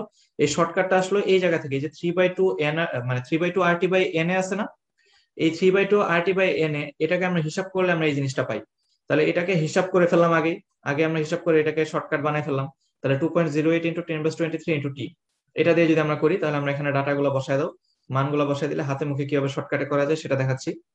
যে 2.08 ইন্টু 10⁻23 ইন্টু টি মানে তাপমাত্রা, 27 ডিগ্রি সেন্টিগ্রেড মানে কত কেলভিন? 300 কেলভিন। তাহলে 300। এখন দেখো এই দশমিকটা তুলে দাও, নিচে একের পরে দুইটা শূন্য দিলাম, এই দুইটা শূন্য দিয়ে এই দুইটা শূন্য কেটে দিলাম, তাহলে কি হলো? 208 × 3, এই অংশটা গুণ করি, 3 × 8 = 24, 3 × 2 = 6, তাহলে 624 পাইলাম। তাহলে দেখো আলটিমেটলি আমি গুণ করার পরে কি পেলাম? 624 × 10⁻23। এটাকে কিন্তু আমরা এইভাবে লিখতে পারি 6.24 × 10⁻21। তাহলে হাতে মুখে করতে চাইলে আমরা এইভাবে শর্টকাটটা ফলো করতে পারি হাতে মুখে করার জন্য। আর যদি হাতে মুখে না করতে চাও, ক্যালকুলেটর ইউজ করতে চাও, তাহলে ডাইরেক্ট আমাদের যে সূত্রটা ছিল 3/2 RT/NA, এই যে এখানে এই মানগুলা বসায় নিয়ে তারপরে করতে হবে। ঠিক আছে? যদি হাতে মুখে করতে চাও তাহলে শর্টকাটটা দিয়ে করবা, আর যদি ক্যালকুলেটর দিয়ে করো তাহলে এই সূত্রের মধ্যে বসায় দিয়ে করবা। আচ্ছা, তাহলে আমাদের এখানে কিন্তু এই যে ম্যাথ গুলা যেগুলো আছে সবগুলা ম্যাথের জন্য আমরা এই শর্টকাটটা কাজে লাগাবো। যাই হোক, এখন আমরা দেখি এখানে একটা সিকিউ এর কোশ্চেন আছে। এই সিকিউ এর কোশ্চেনে বলতেছে যে মোল ভগ্নাংশ কি জিনিস। তো মোল ভগ্নাংশ কি জিনিস এটা আমরা মোটামুটি জানি সবাই। ধরো কোনো একটা গ্যাস পাত্রে এ আছে এবং একটা বি আছে, এই দুইটা উপাদান যদি থাকে এ এবং বি, তো আমরা যদি ধরে নিই যে আমি একটা ফ্রেশ পেজে লিখি এ এবং বি, এই দুইটা একটা গ্যাস পাত্রের মধ্যে এ এবং বি এই দুইটা মোল সংখ্যা ধরে নিলাম এটার এন এ আর এটা মোল সংখ্যা এন বি। এবার যদি ধরে নিই এই যে দুইটা মোল সংখ্যা বিশিষ্ট দুইটা গ্যাস উপাদান আছে এ এবং বি, এই দুইটা গ্যাস উপাদানের ক্ষেত্রে মোল ভগ্নাংশটা কি? মোল ভগ্নাংশটা হচ্ছে এর মোল ভগ্নাংশ বলতে আসলে বোঝাচ্ছে এক্স অফ এ দিয়ে যদি আমি এটাকে মোল ভগ্নাংশ দ্বারা যদি আমি প্রকাশ করি, আমি এভাবে বলতে পারি X of A equal to হচ্ছে N of A by N of A plus N of B. এটা হচ্ছে আমার তাহলে সংজ্ঞা বের হয়ে যায়। সংজ্ঞাটা বের হয়ে যাবে কিভাবে? সংজ্ঞাটা বের হচ্ছে দেখো, বলতেছে এর মোল ভগ্নাংশ আসলে বলতে বোঝায় উপরে এর মোল সংখ্যা আর নিচে হচ্ছে পাত্রে যে উপাদানগুলো ছিল এ এবং বি, এই দুইটা উপাদানের মোল সংখ্যার সমষ্টি, এদের অনুপাত। তাহলে মোল ভগ্নাংশ বলতে বোঝায় যেই গ্যাস উপাদানটার মোল ভগ্নাংশ বের করব তার মোল সংখ্যাটা উপরে হবে আর বাদ বাকি গ্যাস পাত্রের সমস্ত উপাদানগুলোর সমষ্টিটা নিচে হবে, এদের অনুপাতটাকে আমরা বলবো হচ্ছে মোল ভগ্নাংশ। তাহলে সংজ্ঞা আকারে যদি বলি তাহলে মোল ভগ্নাংশ হচ্ছে কোনো একটা গ্যাসের মোল সংখ্যাকে উক্ত গ্যাস পাত্রের সকল গ্যাস মিশ্রণের মোল সংখ্যা দিয়ে ভাগ করলে যে পাওয়া যায় তাই হচ্ছে তার মোল ভগ্নাংশ। সংজ্ঞা লাগবে, এটা ইম্পর্টেন্ট এইচএসসির জন্য। তারপর বলছে যে পাত্রের দুইটা গ্যাসের মধ্যে কোনটার ব্যাপন হার বেশি। এই অ্যান্সারটা করো তো দেখি, এটা সংক্ষেপে অ্যান্সার করো যে কোনটার বেশি ব্যাপন হার। এখানে দেখো মিথেন আছে, এক্স গ্রাম মিথেন দেখতে পারতেছো এবং এক্স গ্রাম হাইড্রোজেন দেখতে পারতেছো। আমাকে জাস্ট এটা একটু বলো যে এদের মধ্যে এই যে মিথেন এবং এই যে হাইড্রোজেন এই দুইটার মধ্যে কোনটার ব্যাপন হার বেশি? খুব দ্রুত অ্যান্সার করো তো দেখি। আচ্ছা, এক্স গ্রাম মিথেন এবং এক্স গ্রাম হাইড্রোজেন কিন্তু ছিল, এক্স গ্রাম মিথেন এবং এক্স গ্রাম হাইড্রোজেন মানে কিন্তু সম ভরের মিথেন এবং সম ভরের হাইড্রোজেন আছে, অর্থাৎ তাদের ভর সমান। আচ্ছা, তাহলে কোনটার ব্যাপন হার বেশি হবে? আচ্ছা, অনেকেই কারেক্ট অ্যান্সার দিছো, দু একজন ভুল অ্যান্সার দিছো। তো যারা কারেক্ট অ্যান্সার দিছো তাদেরকে আমি একটা জিনিস বলি, তোমরা আসলে যে ভুলটা করতেছো সেই ভুলটা হচ্ছে এটা। তুমি ভাবতেছো যে যেহেতু আমার এখানে এক্স গ্রাম মিথেন এবং হাইড্রোজেন আছে, মিথেন আর হাইড্রোজেন যেহেতু ভরটা সমান, তাহলে মনে হয় দুইটার ব্যাপন হার হয় সমান হবে, এরকম হয়তো অনেকে ভাবতেছো। এটা আসলে ভুল। আসলে গ্রাহামের যে ব্যাপন সূত্রটা ছিল সেই সূত্রটা কি ছিল? আর সমানুপাতিক 1/√m, মনে আছে কিনা? আর সমানুপাতিক 1/√m, এই যে সূত্রটা গ্রাহামের যে ব্যাপন সূত্র, সেই সূত্র অনুসারে কি বলতে চাচ্ছে? একটা গ্যাসের ব্যাপন হার নির্ভর করে তার আণবিক ভরের বর্গমূলের ব্যস্তানুপাতিক, এইভাবে করে হচ্ছে তার সম্পর্ক। অর্থাৎ যার ভর যত কম তার ব্যাপন হার তত বেশি। এখন এই ভরটা কি ভর? এটা হচ্ছে তার আণবিক ভর। তাহলে খেয়াল করে দেখো তো, মিথেনের আণবিক ভর হচ্ছে 16 গ্রাম আর হাইড্রোজেনের আণবিক ভর হচ্ছে 2 গ্রাম। তাহলে যার আণবিক ভর যত কম, যে গ্যাসটা আণবিক ভর কম তার ব্যাপন হার বেশি, তার মানে অ্যান্সার হবে কি? হাইড্রোজেন। তার মানে হাইড্রোজেনের ব্যাপন হার বেশি। ভেরি গুড যারা হাইড্রোজেন অ্যান্সার করছো, থ্যাংক ইউ। তাহলে দেখো খ নাম্বারটা গেল, এরপরে গ নাম্বারটা বলতেছে যে আংশিক চাপ মূল ভগ্নাংশ ও মোট চাপের গুণফলের সমান, এটাকে দেখাইতে বলছে। আচ্ছা, আমার মনে হয় এটা সবাই পারবে। বলছে যে দেখাও যে আংশিক চাপ হচ্ছে মূল ভগ্নাংশ ও মোট চাপের গুণফলের সমান। এটা একটা প্রমাণ আর কি। এটা প্রমাণ করতে হলে তো অনেকভাবে প্রমাণ করা যায়, তা আমি ধরে নিই। মনে করো একটা গ্যাস পাত্রের মধ্যে নাইট্রোজেন আছে এবং হাইড্রোজেন আছে ধরে নিলাম। তাহলে নাইট্রোজেন এবং হাইড্রোজেন যে আছে এই একটা গ্যাস পাত্রের মধ্যে ওরা আছে। তো আমরা বলতে পারি যে এন, মানে নাইট্রোজেনের মোল সংখ্যা এটাকে আমরা যদি বলি N1 এবং হাইড্রোজেনের মোল সংখ্যাকে যদি আমরা বলি N2, পুরা পাত্রের চাপ যদি আমরা ধরে নিই P, পুরা পাত্রের আয়তন যদি ধরি V এবং একই তাপমাত্রা যদি আমরা ধরি T, এটা আমরা ধরে নিলাম, এবং পুরা পাত্রের মোল সংখ্যার সমষ্টি যদি আমরা ধরি n, এভাবে করে যদি আমরা ধরি, তাহলে আমরা আদর্শ গ্যাসের সমীকরণটা কি পাই? আদর্শ গ্যাসের সমীকরণ হচ্ছে পিভি ইকুয়াল টু এন আর টি, এটা আমরা পাই। আর শুধুমাত্র যদি নাইট্রোজেন গ্যাসের কথা যদি বলো, শুধুমাত্র নাইট্রোজেন গ্যাসের ক্ষেত্রে আমরা এভাবে বলতে পারি না যে এটা হচ্ছে নাইট্রোজেনের আংশিক চাপ বা চাপ বলতে পারি আমরা, ইন্টু ভি n1, এটা হচ্ছে নাইট্রোজেনের মোল সংখ্যা, ইন্টু আর ইন্টু টি, এভাবে আমরা বলতে পারি। সেম ভাবে যদি তুমি হাইড্রোজেনের ক্ষেত্রে যদি বলো, তাহলে আমরা এভাবে বলতে পারি হাইড্রোজেনের চাপ ইন্টু ভি ইকুয়াল টু হাইড্রোজেনের মোল সংখ্যা ইন্টু আর ইন্টু টি, এভাবে কিন্তু বলা যায়। তাহলে কি পাইলাম? সম্পূর্ণ পাত্রের জন্য পাইলাম পিভি ইকুয়াল টু এনআরটি। শুধু নাইট্রোজেনের কথা যদি বলো তাহলে এটা পাইলাম, আর যদি শুধু হাইড্রোজেনের কথা বলো তাহলে আমরা এটা পাইলাম, তাই না? মোটামুটি আমরা এই তিনটা জিনিস পাইলাম। তাহলে এটা আসলে আদর্শ গ্যাসের সমীকরণ থেকে আমরা পাই, আদর্শ গ্যাসের সমীকরণ থেকে আমি তিনটা জিনিসকে লিখলাম। আচ্ছা, ভালো কথা। এখন আমরা একটু আগে মোল ভগ্নাংশ জিনিসটা শিখছি। তাহলে দেখো তো, এক্স অফ এন টু মানে নাইট্রোজেনের মোল ভগ্নাংশ। নাইট্রোজেনের মোল ভগ্নাংশ কি? নাইট্রোজেনের মোল ভগ্নাংশ হচ্ছে উপরে নাইট্রোজেনের মোল সংখ্যা, নিচে হচ্ছে নাইট্রোজেন এবং হাইড্রোজেনের মোট মোল সংখ্যা। তাহলে এই যে মোট মোল সংখ্যা, এখন আমরা একটা জিনিস একটু বলতে পারি যে দেখো, এই যে n1 এবং n2, এই দুইটা সমষ্টিকে একসাথে আমরা বলতে পারি না n? তাহলে আমরা কিন্তু এভাবে লিখতে পারি যে n1 বাই n। তাহলে আমরা কি পেলাম? দেখো, x of n2 equal to n1 by n, এই জিনিসটা কিন্তু আমরা পাই। তাহলে এটাকে আমরা একটা সমীকরণ বলতে পারি। ধরো এটাকে আমি 1 নম্বর সমীকরণ বললাম। এখন তুমি খেয়াল করে দেখো তো, এই যে জিনিসটা থেকে, এই সমীকরণটা থেকে আমি কিন্তু পরের লাইনটা এভাবে লিখতে পারতাম না? n equal to PV by R T, এরকম লেখা যায় না? বা আমি এখান থেকে পরের লাইনটাকে এভাবে লিখতে পারতাম n1 ইকুয়াল টু হচ্ছে P N two V divide by R T, এভাবে লেখা যায়? বা পরের এই লাইনটা থেকে কি আমি এভাবে বলতে পারি যে দেখো, n2 ইকুয়াল টু হচ্ছে partial pressure of hydrogen into V divide by হচ্ছে আর টি, এভাবে লেখা যায় না? তাহলে আমরা এটাকে 2 নং সমীকরণ দিতে পারি, বা এটাকে আমরা 3 নং সমীকরণ দিতে পারি, বা এটাকে আমরা 4 নং সমীকরণ দিতে পারি, ইত্যাদি সমীকরণ দিতে পারি। এখন তুমি শুধুমাত্র জাস্ট এখান থেকে, যেহেতু আমরা 1 নং সমীকরণ যেটা পাইছি, 1 নং সমীকরণে যদি আমরা ডাটাগুলো বসাই দিই, তাহলে এই যে n1 যেটা আছে, এই n1 এর মান কি আছে আমার? দেখো তো, n1 এর মান হচ্ছে এটা, এই যে বসাই দিলাম, P of N two V by R T, এটা বসাই দিলাম। আর এই n এর মান কি আছে? n এর মান হচ্ছে আমার এই যে এটা, পিভি বাই আর টি। তাহলে এটা যখন তুমি নিচে ভাগ করবা, ভাগ করলে জিনিসটা উল্টা হয়ে যাবে না? ভাগ করলে উল্টা হয়ে গেলে জিনিসটা কি দাঁড়াচ্ছে? দেখো, উপরে আর টি চলে গেল আর নিচে পিভি চলে আসলো।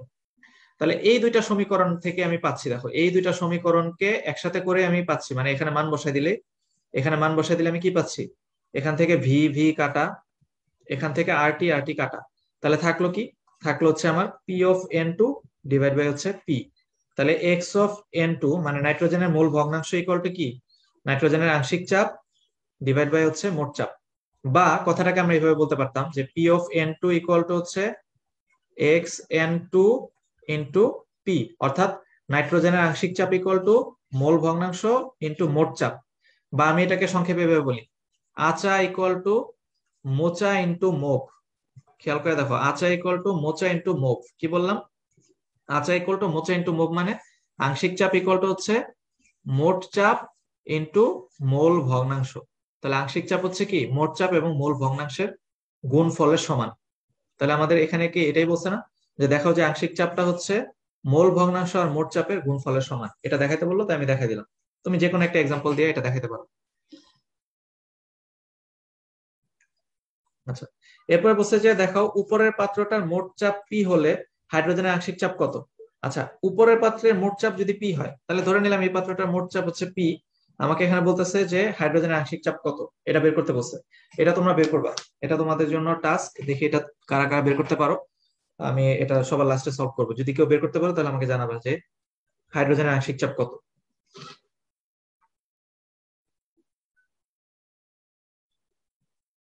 আচ্ছা, আরেকটা ইম্পর্টেন্ট এমসিকিউ এইচএসসির জন্য, সেটা হচ্ছে যে স্বাক্ষরের ম্যাথ। 300টা স্বাক্ষর দিতে গ্রাফাইট পেন্সিলে 30 মিলিগ্রাম খরচ হয়।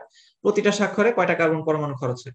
খুব দ্রুত যাতে অ্যান্সার করতে পারো সেজন্য এটা একটা শর্টকাট টেকনিক। এটা লিখে রাখো, 5 ইন্টু 10⁻19 ইন্টু ভরটা হচ্ছে মিলিগ্রামে হবে, ডিভাইড বাই স্বাক্ষর। এই শর্টকাট দিয়ে তুমি করবা, 5 ইন্টু 10⁻19 ইন্টু ভরটা মিলিগ্রামে ডিভাইড বাই স্বাক্ষর। তাহলে আমরা এখানে দেখো, আমরা যদি এখানে বসাই দিই 5 ইন্টু 10⁻19 ইন্টু ভর, আমার মিলিগ্রামে ভরটা কত দেওয়া আছে? 30 মিলিগ্রাম বসায় দেওয়া আছে। তাহলে আমি বসাই দিলাম 30 মিলিগ্রাম। স্বাক্ষর সংখ্যা কত? 300টা স্বাক্ষর, বসাই দিলাম 300টা স্বাক্ষর। তাহলে কাটাকাটি করো, এই শূন্য দিয়ে এই শূন্য কাটলাম, 3 দিয়ে 30 কে কাটলে 10, তাহলে এখান থেকে একটা 10 কমায় দাও উপরে, তাহলে হইলো কত, 10 টু দি পাওয়ার 18। আমার অ্যান্সার কি আসলো, 5 × 10 টু দি পাওয়ার 18। এখন বলতে পারো যে ভাইয়া এটা কোত্থেকে আসছে, এই যে 5 × 10 টু দি পাওয়ার 19, এটা ক্যালকুলেশন করে একটা শর্টকাট বের করছি। তাহলে আমার অ্যান্সার হচ্ছে 5 × 10 টু দি পাওয়ার 18, এটা হচ্ছে আমার অ্যান্সার। ঠিক আছে, আচ্ছা বাকি ম্যাথ গুলা পারবা, এগুলা আমরা পারবো ইনশাল্লাহ, 2 3 এগুলা ইম্পর্টেন্ট, অনেক ইম্পর্টেন্ট এসএসসির জন্য। আচ্ছা, তারপর ব্যাপন আর নিঃসরণের মধ্যে তুলনার কথা বলছে, তাহলে ব্যাপন আর নিঃসরণের মধ্যে তুলনা এটা অনেক বেশি ইম্পর্টেন্ট। তো আমরা এখান থেকে দেখবো যে এখানে একটা কথা বলা আছে ব্যাপন, ব্যাপন মানে মনে রাখবা বেশি থেকে কম। ব্যাপন মানে কি, বেশি থেকে কম। দেখো উচ্চ ঘনত্বের স্থান থেকে নিম্ন ঘনত্বের স্থানের দিকে, দেখছো যে বেশি থেকে কম। তারপরে দেখবা ব্যাপনের মধ্যে স্বতঃস্ফূর্ত কথাটা থাকবে, এই যে দেখো স্বতঃস্ফূর্ত, তারপরে এখানে দেখো আবার স্বতঃস্ফূর্ত, তারপরে এখানে দেখো আবার স্বতঃস্ফূর্ত, তাহলে স্বতঃস্ফূর্ত স্বতঃস্ফূর্ত কথাটা বারবার বলতেছে, তাহলে স্বতঃস্ফূর্ত কথাটা থাকবে। এরপরে একটা জিনিস বলছে যে বায়ুচাপ সমান থাকে, মানে কি একই থাকে, তাহলে এই কথাগুলো থাকলে সেটা হচ্ছে ব্যাপন, এই কথাগুলো না থাকলে সেটা হচ্ছে অনুব্যাপন। তারপরে দেখো এখানে বলছে সমবায়ুচাপে, সমবায়ুচাপে মানে কি সমান থাকে বায়ুচাপ, তাহলে সবসময় সমান স্বতঃস্ফূর্ত একই এই কথাবার্তাগুলো থাকলে সেটা হচ্ছে ব্যাপন। এখন দেখো এখানে একটা জিনিস বলছে যে ব্যাপনটা কি মন্থর প্রক্রিয়া, ব্যাপন হচ্ছে মন্থর প্রক্রিয়া, আর যদি অনুব্যাপন হয় তাহলে সব কথাগুলো উল্টা হবে। যেমন দেখো এখানে এটা কিন্তু একটা দ্রুত চলন প্রক্রিয়া, তাহলে অনুব্যাপন হচ্ছে একটা দ্রুত চলন প্রক্রিয়া, আর ব্যাপন হচ্ছে মন্থর প্রক্রিয়া, তাহলে এটা কিন্তু আসতে পারে যে ব্যাপন আর অনুব্যাপনের মধ্যে পার্থক্যটা, এটা ইম্পর্টেন্ট। এবং এইচএসসির জন্য এখানে একটা যে সমীকরণ আমি একটু আগে এটা দিয়ে বলছিলাম যে আর সমানুপাতিক 1/√m, এই জিনিসটা বর্গমূলের ব্যস্তানুপাতিক, এটা আমাদের জন্য অনেক অনেক বেশি ইম্পর্টেন্ট এইচএসসির জন্য, এটা একটু খেয়াল রাখতে হবে কারণ এখান থেকে অনেক এমসিকিউ আছে আমাদের অনুশীলনীতে। আচ্ছা এরপরে তুমি যদি আসো দেখো এখানে একটু সলভ করো। হ্যাঁ মিলন অ্যান্সারটা দিয়ে ফেলছে, মিলন ভেরি গুড, মিলন কারেক্ট অ্যান্সার দিছো। আচ্ছা তাহলে তোমাদেরকে আমি এখান থেকে এমসিকিউ গুলা বলি, যে তুমি দেখো 41 নাম্বারটা বলো, 41 নাম্বারটা বলো, এটা বোর্ড পরীক্ষায় আসছে, সিলেট বোর্ডে 2016 সালে আসছে, এগুলো সলভ করতে হবে। যে এখানে আসলে কোনটা গ্রাহামের ব্যাপন সূত্র, 42 নাম্বার, 43, 44, 45, এগুলো সবগুলা বলো, অ্যান্সার বলো তাড়াতাড়ি।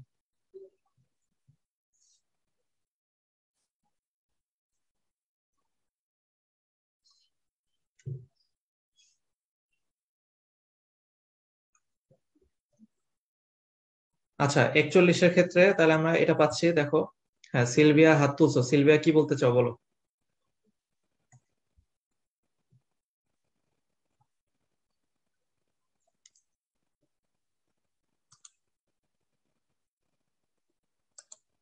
আচ্ছা অনেকেই কারেক্ট অ্যান্সার দিয়ে ফেলছো, থ্যাংক ইউ। তাহলে এইগুলা সব হচ্ছে ব্যাপন সূত্র থেকে, তাহলে ব্যাপন সূত্র আমরা জানি আর সমানুপাতিক 1/√m, তাহলে আর সমানুপাতিক 1/√m, এটা যদি হয় তাহলে আমার গ নাম্বারটা অ্যান্সার। 42-এর ক্ষেত্রে বলছে কোনটার ব্যাপন হার বেশি, তার মানে যেটা হালকা গ্যাস, যেটা হালকা গ্যাস সেটার ব্যাপন হার বেশি, তাহলে এখানে হাইড্রোক্লোরিক অ্যাসিড মানে 36.5 গ্রাম, অ্যামোনিয়া মানে হচ্ছে 17 গ্রাম, মিথেন মানে 16 গ্রাম, ক্লোরিন মানে 71 গ্রাম, তাহলে সবচাইতে হালকা কোনটা, এই মিথেন। সেম ভাবে পরেরটাও, নিচের কোনটা ব্যাপিত হতে বেশি সময় লাগবে, বলছে কোনটার ব্যাপন হার কম এটা বুঝতে চাইছে, তাহলে কোনটার ব্যাপন হার কম, যেটা সবচেয়ে ভারী। তাহলে সালফার মানে হচ্ছে 32 আর অক্সিজেন এখানে 32, তার মানে এটা হচ্ছে 64, carbon die oxide 44, hydrochloric acid 36.5, ammonia হচ্ছে 17, তাহলে সবচেয়ে ভারী কোনটা, সালফার ডাই অক্সাইড, তাহলে সালফার ডাই অক্সাইড ব্যাপিত হতে বেশি সময় লাগবে। 44-এর অ্যান্সার দিয়ে দিছে। 45-এর অ্যান্সার কি হবে, কোনটার ব্যাপন হার সর্বাধিক, এটা 44 গ্রাম, এটা 32 গ্রাম, এটা 2 গ্রাম, এটা 17 গ্রাম, কোনটা হবে অ্যান্সার, ব্যাপন হার সর্বাধিক হাইড্রোজেন। ভেরি গুড, যারা কারেক্ট অ্যান্সার দিছো ভেরি গুড। আচ্ছা অনেকে বলতেছো, মিলন বলতেছো যে ভাইয়া,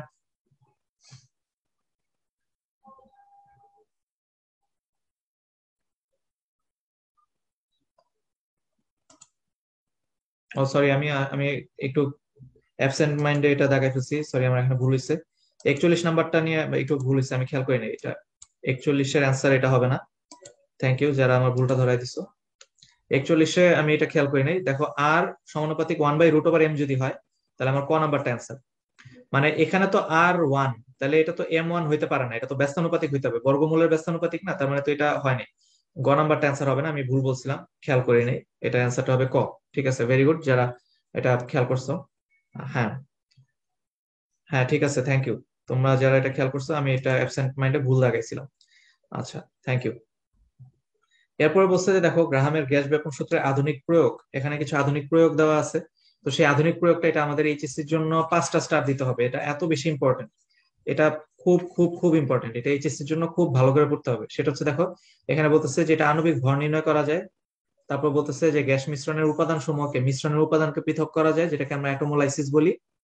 আবার বলতেছে যে কয়লার খনিতে মিথেন গ্যাসের উপস্থিতি নির্ণয় করা যায়। আর এটা বলছে এর মধ্যে সবচাইতে উল্লেখযোগ্য আধুনিক প্রয়োগ কোনটা, এটা একটু খেয়াল করতে হবে। দেখো বলছে এতগুলা যে আধুনিক প্রয়োগ শিখতেছো আমরা, তার মধ্যে সবচাইতে উল্লেখযোগ্য কোনটা, সেটা হচ্ছে আইসোটোপ সমূহের পৃথকীকরণ। তাহলে এই যে গ্রাহামের গ্যাস ব্যাপন সূত্রের আধুনিক প্রয়োগের মধ্যে শুধুমাত্র দাগানো অংশটুকু আমরা পড়বো, সেটা কি আণবিক ভর নির্ণয়, মিশ্রণের উপাদান সমূহকে পৃথকীকরণ বা গাড়িকরণ, অ্যাটোমোলাইসিস করা যায়, কয়লার খনি থেকে মিথেনের উপস্থিতি নির্ণয় করা যায়, আর হচ্ছে আইসোটোপকে পৃথক করা যায়। এই অংশটুকু খুব বেশি ইম্পর্টেন্ট। তারপর এখানে আর কয়েকটা জিনিস বলছে, এটা একটু একবার রিডিং দিবা। এর মধ্যে থেকে যেটা আসছে পরীক্ষায় বিগত বছরে, সেটা হচ্ছে নিউক্লিয়ার পাওয়ার স্টেশনে জ্বালানি রূপে ইউরেনিয়াম কত ব্যবহৃত হয়, 232 না 235 না 238? অপশনে কি কি দিতে পারে দেখো, 232, 235 বা 238 এটা দিতে পারে, অথবা 92 দিতে পারে। ঠিক আছে, তাহলে কোনটা সঠিক এটা একটু খেয়াল রাখবা, যে নিউক্লিয়ার পাওয়ার স্টেশনে জ্বালানি রূপে কোনটা ব্যবহৃত হয়, এটা খুব ইম্পর্টেন্ট, এটা আসছে পরীক্ষায়। এরপরে এখান থেকে আমাদের একটা জিনিস লাগবে, সেটা হচ্ছে সংঘর্ষ ব্যাস। এই যে সংঘর্ষ ব্যাস অংশটুকু যেটা আছে, এই ছবিটার দিকে তাকালে আমরা আসলে বুঝতে পারতেছি, না বুঝলে সমস্যা নেই, আমি এখানে একটা ছবি এঁকে দেখাচ্ছি। দেখো, মনে করো এই একটা অণু এবং এই আর একটা অণু, পাশাপাশি দুইটা অণু আছে, দুইটা যদি সেম আকারের অণু হয়, ঠিক আছে, দুইটা অণুর আকার যদি সেম হয়, তাহলে দুইটা অণুর আকার সেম হইলে দুইটার কেন্দ্র থেকে তুমি যদি ব্যাসার্ধ মাপো, ধরো এটা ব্যাসার্ধ R1 এবং এটার ব্যাসার্ধ যদি R2 হয়, তাহলে দুইটা অণু যেহেতু সেম, তাহলে দুইটা ব্যাসার্ধ মানে আসলে কি পাওয়া যাচ্ছে, দুইটা ব্যাসার্ধ মানে একটা অণুর ব্যাস পাওয়া যাচ্ছে। তার মানে একটা অণুর ব্যাস মানে কি পাইলা তুমি, আসলে আণবিক ব্যাস পাইলা।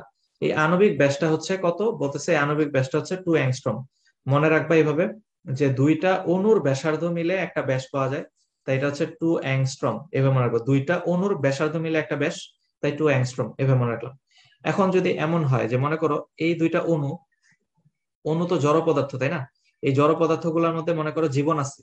আমরা কি বলতেছি, জড় পদার্থের মধ্যে কল্পনা করো যে জীবন আছে। জীবন থাকলে মানুষ কি করে, অনেক বাহাদুরি করে না? জীবন থাকা অবস্থায় মানে জীবিত থাকা অবস্থায় মানুষ অনেক বাহাদুরি করে, মানে সে অনেক বেশি পাওয়ার দেখায়।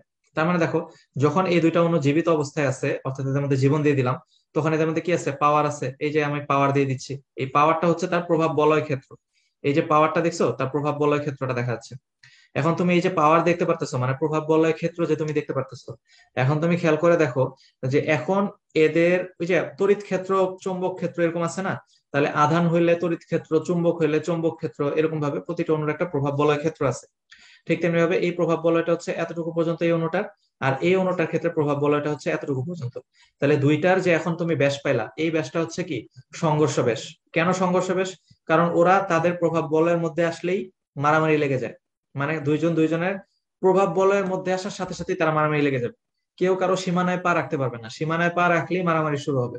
ঠিক আছে, তাহলে এই যে জিনিসটা, এদের যে ব্যাসার্ধটা তুমি দুইটার ব্যাসার্ধ যদি যোগ করো, তাহলে দেখবা সেটা আসবে হচ্ছে 4 অ্যাংস্ট্রম।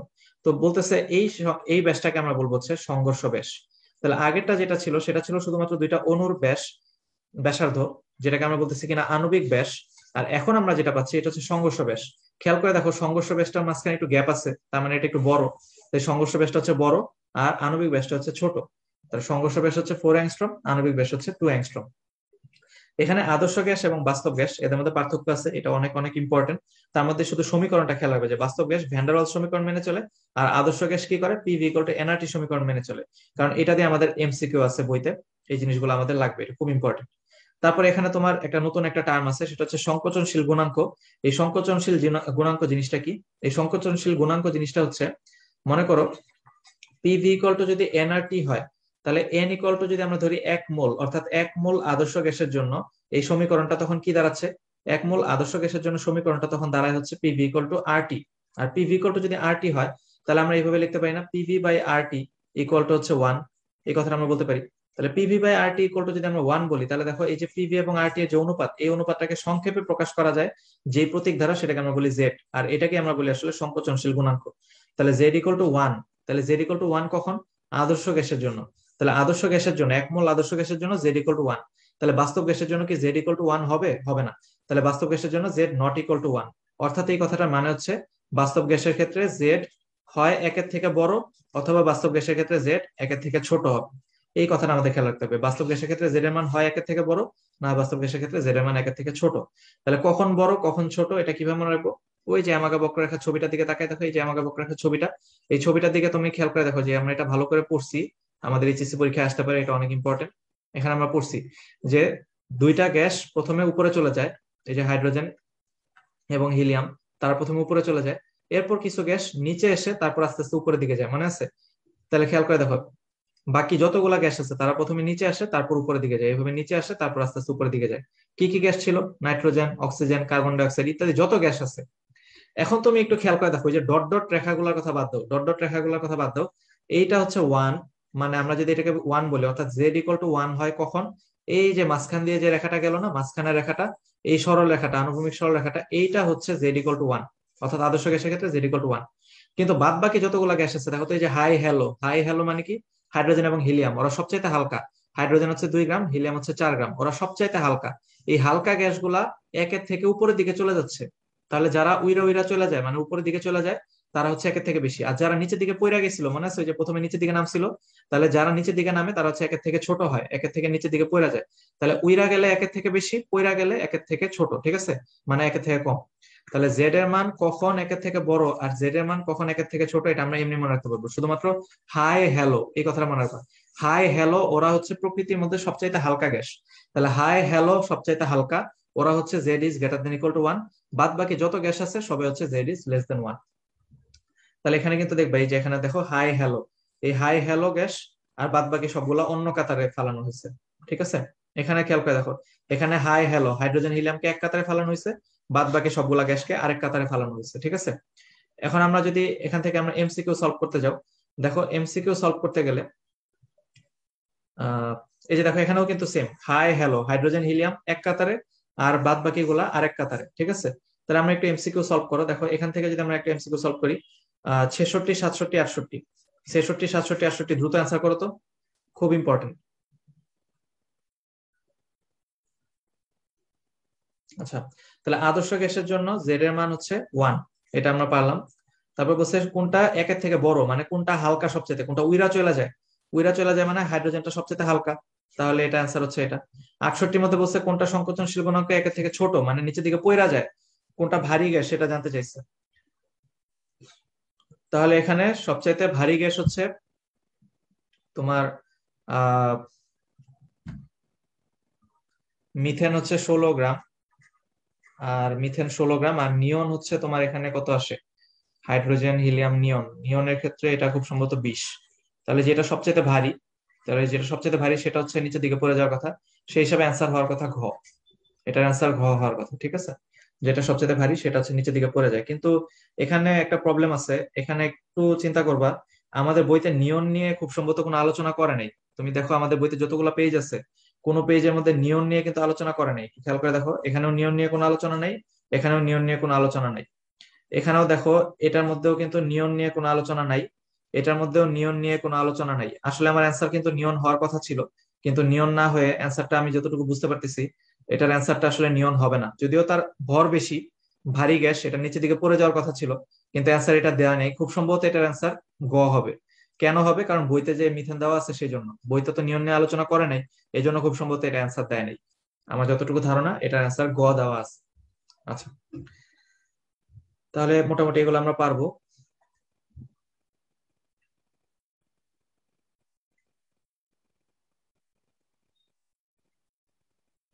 তারপরে 1.8 টপিক, এগুলা তোমাদের গ্যাস সিলিন্ডারের এটা লাগবে না, গ্যাস সিলিন্ডার অংশটুকু এইচএসসি এর জন্য এত ইম্পর্টেন্ট কিছু না। এখানে শুধুমাত্র দেখবা যে বয়েলের তাপমাত্রা, জুল থমসন প্রভাব, এই কথাটুকু লাগবে এইচএসসি এর জন্য। জুল থমসন প্রভাব যে অংশটুকু আছে, জুল থমসন প্রভাব, এই জুল থমসন প্রভাবের ক্ষেত্রে এটা একটু মাথায় রাখো। দেখো যে এখানে কিছু সন্ধি তাপমাত্রা আছে, সন্ধি চাপ আছে, এত কিছু দরকার নেই, শুধুমাত্র hydrogen, helium, nitrogen, oxygen, carbon dioxide, যে কয়টা দাগাই দিছি এই কয়টা পড়বা, এই কয়টার মধ্যে সন্ধি তাপমাত্রা ভালো করে পড়বা, সময় পাইলে সন্ধি চাপ পড়বা, না হয় সন্ধি চাপটা মোটামুটি দেখলেই হবে, অত বেশি ইম্পর্টেন্ট কিছু না, যে কয়টা দাগাই দিচ্ছি শুধু সেই কয়টাই পড়বা।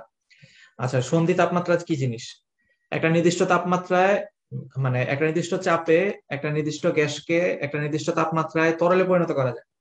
অর্থাৎ দেখো এখানে কয়েকটা কথা বুঝছি যে মনে করো এই একটা গ্যাস, এটা একটা নির্দিষ্ট গ্যাস, যাকে কিনা আমরা টি তাপমাত্রায় তাকে হচ্ছে আমরা পি চাপে তরলে পরিণত করতে পারি। তাহলে এই যে তাপমাত্রা এবং এই যে চাপ, যেই তাপমাত্রা এবং যেই চাপে তাকে আমরা তরলে পরিণত করতে পারবো, সেই চাপটাই হচ্ছে তার সন্ধি চাপ এবং সেই তাপমাত্রাটাই হচ্ছে তার সন্ধি তাপমাত্রা। ঠিক আছে? এর চেয়ে কম তাপমাত্রাতেও তরলে পরিণত করা যাবে না, আবার এর চেয়ে কম চাপেও তাকে তরলে পরিণত করা যাবে না। তার মানে যেই তাপমাত্রা এবং যেই চাপে তাকে তরলে পরিণত করা যায় সেই তাপমাত্রাটাই সন্ধি তাপমাত্রা এবং সেই চাপটাই হচ্ছে সন্ধি চাপ। একটু অংশ গেল, ভালো কথা। এখন জুল থমসন প্রভাব হচ্ছে কোন একটা গ্যাস, মনে করো এই একটা গ্যাস পাত্রের মধ্যে গ্যাস আছে, যদি রুদ্ধতাপীয় প্রক্রিয়া হঠাৎ করে গ্যাসটাকে সম্প্রসারণ করা হয়, রুদ্ধতাপীয় প্রক্রিয়া হঠাৎ করে গ্যাসটাকে সম্প্রসারণ করতে গেলে ওই পাত্রের মধ্যে যে গ্যাসগুলা ছিল, মানে এটার মধ্যে যে গ্যাসগুলা ছিল সেই গ্যাসগুলোর মধ্যে থেকে হঠাৎ করে কি হয়, তাপমাত্রা হ্রাস পায়। তাহলে তাপমাত্রা হ্রাস পায়, এই যে তাপমাত্রা হ্রাস পাইলো, এটাকে আমরা বলি হচ্ছে জুল থমসন প্রভাব। তাহলে কি করলাম, একটা গ্যাস পাত্রের যে গ্যাসগুলা তাকে রুদ্ধতাপীয় প্রক্রিয়ায় হঠাৎ করে সম্প্রসারণ করা হইলে গ্যাস পাত্রের যে মানে গ্যাসের উপাদানগুলো যে তাপমাত্রা হ্রাস পাইলো, এটাকে বলা হয় জুল থমসন প্রভাব। যদি কোনো কারণে এই তাপমাত্রাটা হ্রাস না পেয়ে বরঞ্চ তাপমাত্রা বেড়ে যায়, তাহলে আমরা এটাকে বলি হচ্ছে উৎক্রম তাপমাত্রা বা ইনভার্সন টেম্পারেচার। মানে হঠাৎ করে ইনভার্স হয়ে গেছে, তাপমাত্রা হ্রাস পাওয়ার পরিবর্তে সে হঠাৎ করে বেড়ে গেছে, তাহলে এটাকে বলা হয় উৎক্রম তাপমাত্রা। তাহলে এটাই হচ্ছে জুল থমসন প্রভাবের যে ব্যতিক্রম। জুল থমসন প্রভাব কি, হঠাৎ করে রুদ্ধতাপীয় প্রক্রিয়ায় কোনো গ্যাসকে সম্প্রসারণ করলে তাপমাত্রা হ্রাস পাওয়ার কথা, কিন্তু সে হ্রাস না পেয়ে হঠাৎ করে বেড়ে গেছে, এই বেড়ে যাওয়াটাকে আমরা বলি হচ্ছে উৎক্রম তাপমাত্রা। এখন তুমি খেয়াল করে দেখো, মনে করো তোমাকে দুইটা তাপমাত্রা দিলাম, একটা হচ্ছে মাইনাস তোমার এখানে দিলাম 80, আর একটা দিলাম হচ্ছে মাইনাস মনে করো 240।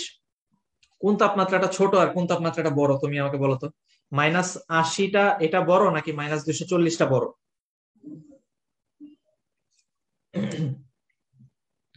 তুমি বুঝতে পারতেছো এখানে কোনটা বড়? বড় হচ্ছে -80, তাহলে -80টা বড়। তাহলে খেয়াল করে দেখো, যেটা ছোট আর যেটা বড় এই দুইটা জিনিসের মধ্যে কোনটা তাহলে সন্ধি তাপমাত্রা হবে আর কোনটা উৎক্রম তাপমাত্রা হবে, এটা আমরা খুব সহজে বের করতে পারবো। কিভাবে? আমরা কি বলছিলাম, তাপমাত্রা যদি হ্রাস পায় তাপমাত্রা হ্রাস পাওয়াটা এটা হচ্ছে স্বাভাবিক, কিন্তু তাপমাত্রা হ্রাস না পেয়ে যদি বেড়ে যায় তাহলে ইনভার্স মানে কি, উৎক্রম তাপমাত্রা বা ইনভার্সন টেম্পারেচার। হ্রাস না পেয়ে কি হয়ে গেল, সে বেড়ে গেল। তাহলে যেটা বড় তাপমাত্রা সেটা হচ্ছে উৎক্রম তাপমাত্রা, আর যেটা হচ্ছে ছোট তাপমাত্রা সেটা হচ্ছে তার সন্ধি তাপমাত্রা। এইভাবে করে মনে রাখবা যে যেটা ছোট সেটা সন্ধি তাপমাত্রা, আর যেটা বড় সেটা হচ্ছে উৎক্রম তাপমাত্রা। যেমন ধরো আমি যদি পরের পেজে আসো, পরের পেজে আসলে দেখবা এখানে লেখা আছে, দেখো এই যে হাইড্রোজেনের উৎক্রম তাপমাত্রা -80 আর সন্ধি তাপমাত্রা -240। খেয়াল করে দেখছো, যেটা বড় সেটা উৎক্রম তাপমাত্রা আর যেটা ছোট সেটা সন্ধি তাপমাত্রা। এই অংশটুকু আমাদের বেসিক, এই অংশটুকু আমরা জানলেই হচ্ছে। ভেরি গুড, কারেক্ট আনসার দিচ্ছে অনেকে। নাইট্রোজেন ফিক্সেশন এই অংশটুকু মোটামুটি ইম্পর্টেন্ট। দেখতে পারো যে বিদ্যুৎ ক্ষরণে কত তাপমাত্রা থাকে, 3000 ডিগ্রি সেন্টিগ্রেড তাপমাত্রা। এটা তাপমাত্রাটা শুধু পড়লেই হবে। এখান থেকে পড়বা হচ্ছে এই যে তাপমাত্রাগুলো, তাপমাত্রা চাপ প্রভাবক, এটা খুব ইম্পর্টেন্ট। হেবার পদ্ধতি, অসল পদ্ধতি, এইচএসসি এর জন্য অনেক ইম্পর্টেন্ট বিক্রিয়া। তারপরে এখান থেকে তোমার হচ্ছে এমসিকিউ পড়লে পড়তে পারো, সবুজ এলগি, মটর শিম, ছোলা প্রভৃতি কোন জাতীয় উদ্ভিদ? মালভেসি না পোয়েসি না লিগুমিনাসি? লিগুমিনাসি। ওরা কি করে, নাইট্রোজেন শোষণ করে না অক্সিজেন না কার্বন ডাই অক্সাইড শোষণ করে? কোনটা শোষণ করে এটা খেয়াল করতে হবে। এরপর বলছে যে ভাইরাস থেকে নিঃসৃত হয় ম্যাগনেসিয়াম নাকি? এটা কি ভাইরাস না ব্যাকটেরিয়া? ব্যাকটেরিয়া। তাহলে ব্যাকটেরিয়া থেকে কি নিঃসৃত হয়, ম্যাগনেসিয়াম না ম্যাঙ্গানিজ না মোলিবডেনাম? মোলিবডেনাম। তাহলে এই জিনিসগুলো এমসিকিউ আকারে লাগতে পারে, এটা ইম্পর্টেন্ট। তারপরে এখান থেকে এগুলা লাগবে না, এগুলা এইচএসসির জন্য তোমাদের প্রাইমারি বায়ু দূষক, সেকেন্ডারি বায়ু দূষক, এগুলো একটু দেখতে পারো, কোনটা নিরপেক্ষ গ্যাস এগুলো দেখতে পারো মোটামুটি আর কি। অত এই বক্সটা এইচএসসির জন্য দরকার নেই আপাতত, পরে লাগবে আমাদের, এখন দরকার নেই আপাতত। এখান থেকে হালকা একটু রিডিং দিবা, যেটা তোমাদের ইম্পর্টেন্ট সেটা হচ্ছে এই বক্সটা, গ্রিন হাউস গ্যাস। এই গ্রিন হাউস গ্যাসের বক্সটা এটা একটু কারেকশন হবে, নতুন বইতে এটা 8% দিচ্ছে, পুরান বইতে একটু ভুল ছিল, এটা একটু কারেকশন করে নাও। ওজনের পরিমাণ হচ্ছে 8%, এটা লাগবে, এটা এইচএসসির জন্য 5 স্টার, এইচএসসির জন্য অনেক ইম্পর্টেন্ট এটা। গ্রিন হাউস গ্যাসের উপাদানগুলো, তাহলে আমরা এটাকে একটা ছন্দ দিয়ে মনে রাখি। কারো মাথায় সিএফসি ও ওজন নাই, কারোতে carbon die oxide, মাথায়তে methane, CFC তে সিএফসি, ওজনতে ওজন, নাইতে নাইট্রাস অক্সাইড। এটা খুব ইম্পর্টেন্ট, পরীক্ষায় আসতে পারে। এদের পরিমাণগুলো আমরা এইভাবে মনে রাখবো। আচ্ছা, এটা একটু নতুন বইতে এটা কারেকশন করে দেওয়া আছে, নতুন বইতে এটা 8% হবে, পুরান বইতে একটু ভুল ছিল। আচ্ছা যাই হোক, তাহলে আমরা এখন দেখি যে কারো মাথায় সিএফসি ওজন নাই, এটার ক্ষেত্রে 50, 19, 16, 8, 5 এই জিনিসটা লাগবে। এখন তিনটা ইম্পর্টেন্ট কোশ্চেন, সেটা হচ্ছে গ্রিন হাউস গ্যাসের জন্য প্রধান ক্ষতিকর পদার্থ কোনটি?